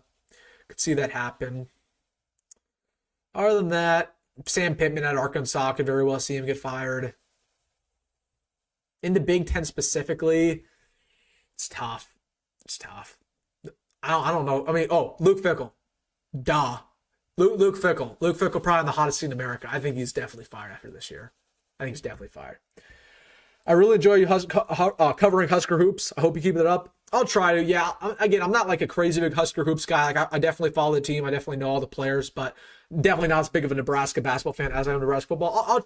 I'll maybe keep it up here and there. You know, if I hear something, we get a commit or something. But yeah, just again, if you guys want Husker content talking about like baseball or basketball, just let me know, because I know some people like it, some people don't. I'm just here to do whatever you guys want to do. If you guys want those kind of videos, I'll make them for you, no question. Mark Gravel's gonna get fired. Oh, good one. That's a good one. No, yeah, he'll definitely get fired. Yeah, Florida State's not gonna be any better. Their new quarterback, Thomas Castellanos, man, he's trash, bro. He is trash. And he was like talking crap about how he thinks they're gonna beat Alabama. Like, bro, you were gonna get smoked by Alabama. Yeah, they're bad. How many years does Kirk Ferentz have last? I think this is last year, because I think he's been trying to get in the college football Hall of Fame for a long time, and he needs a certain win percentage to get there. And this year's finally the year where he's going to get that win percentage. So I think this is Kirk Ferentz's last year. And I think if who takes over, it's either going to be LeVar Woods, who's their special teams coordinator, or it's going to be Brett Bielema, frankly. My man Brett, $5 donation. Hey, appreciate my man Brett. Everybody go over there, support him. Young content creator, Nebraska fan, everything over there at Everything Huskers. Go subscribe to him because he's the man. All right, guys. That's it. I think we got no more questions in the chat. I appreciate you guys. We went for about 2 hours and 16 minutes. We went for a long time today. I'm losing my voice. I gotta get out of here, man. I gotta get out of here. Oh crap, we got some final stuff here. I gotta get to this final stuff here. Everybody goes to Florida State, starts talking crazy trash, man. Florida State's a horrendous program, man. They're trash. They're awful. Larry Miles, feel good. Feel good about Larry Miles. Line stance. What do you mean by line stance? Darian Jones. I feel good about Darian Jones despite the RPMs. It looks like he hasn't like fully decided on a team. I just think. I think at the end of the day, he wants to play with his brother, so I think that's going to be huge to get him. Don't know who would be my line stance. If you let me know, like really quick, I can answer that before we get out of here. Good stream. Appreciate you, Logan, for supporting the channel, man. All right. I think that's it, guys. Appreciate you guys as always. Hit that like button on the stream. What are we at likewise? Before we get out of here, before we out of it, let's hit that like button. We're one away from 85. Let's hit 85. He says O-line, D-line. I get feel mad about the O-line. I think the O-line's going to be mad. I think the D-line's going to shock some people. I think it's going to be about as good as last year. That's my take. All right, I got to get out of here. Again, before my voice is gone, I got to record a video tonight. So, all right, guys. Appreciate you guys, as always, for hanging out with me for 2 hours. Long stream today. You guys are the best. Thank you guys for supporting the channel, as always. All right. Go be good. Go on. Oh, also, should be mentioned, positional preview on Friday. Defensive line, big time video. Make sure to put notifications on. All right, go big red, go my roll, and I'll see you in the next one.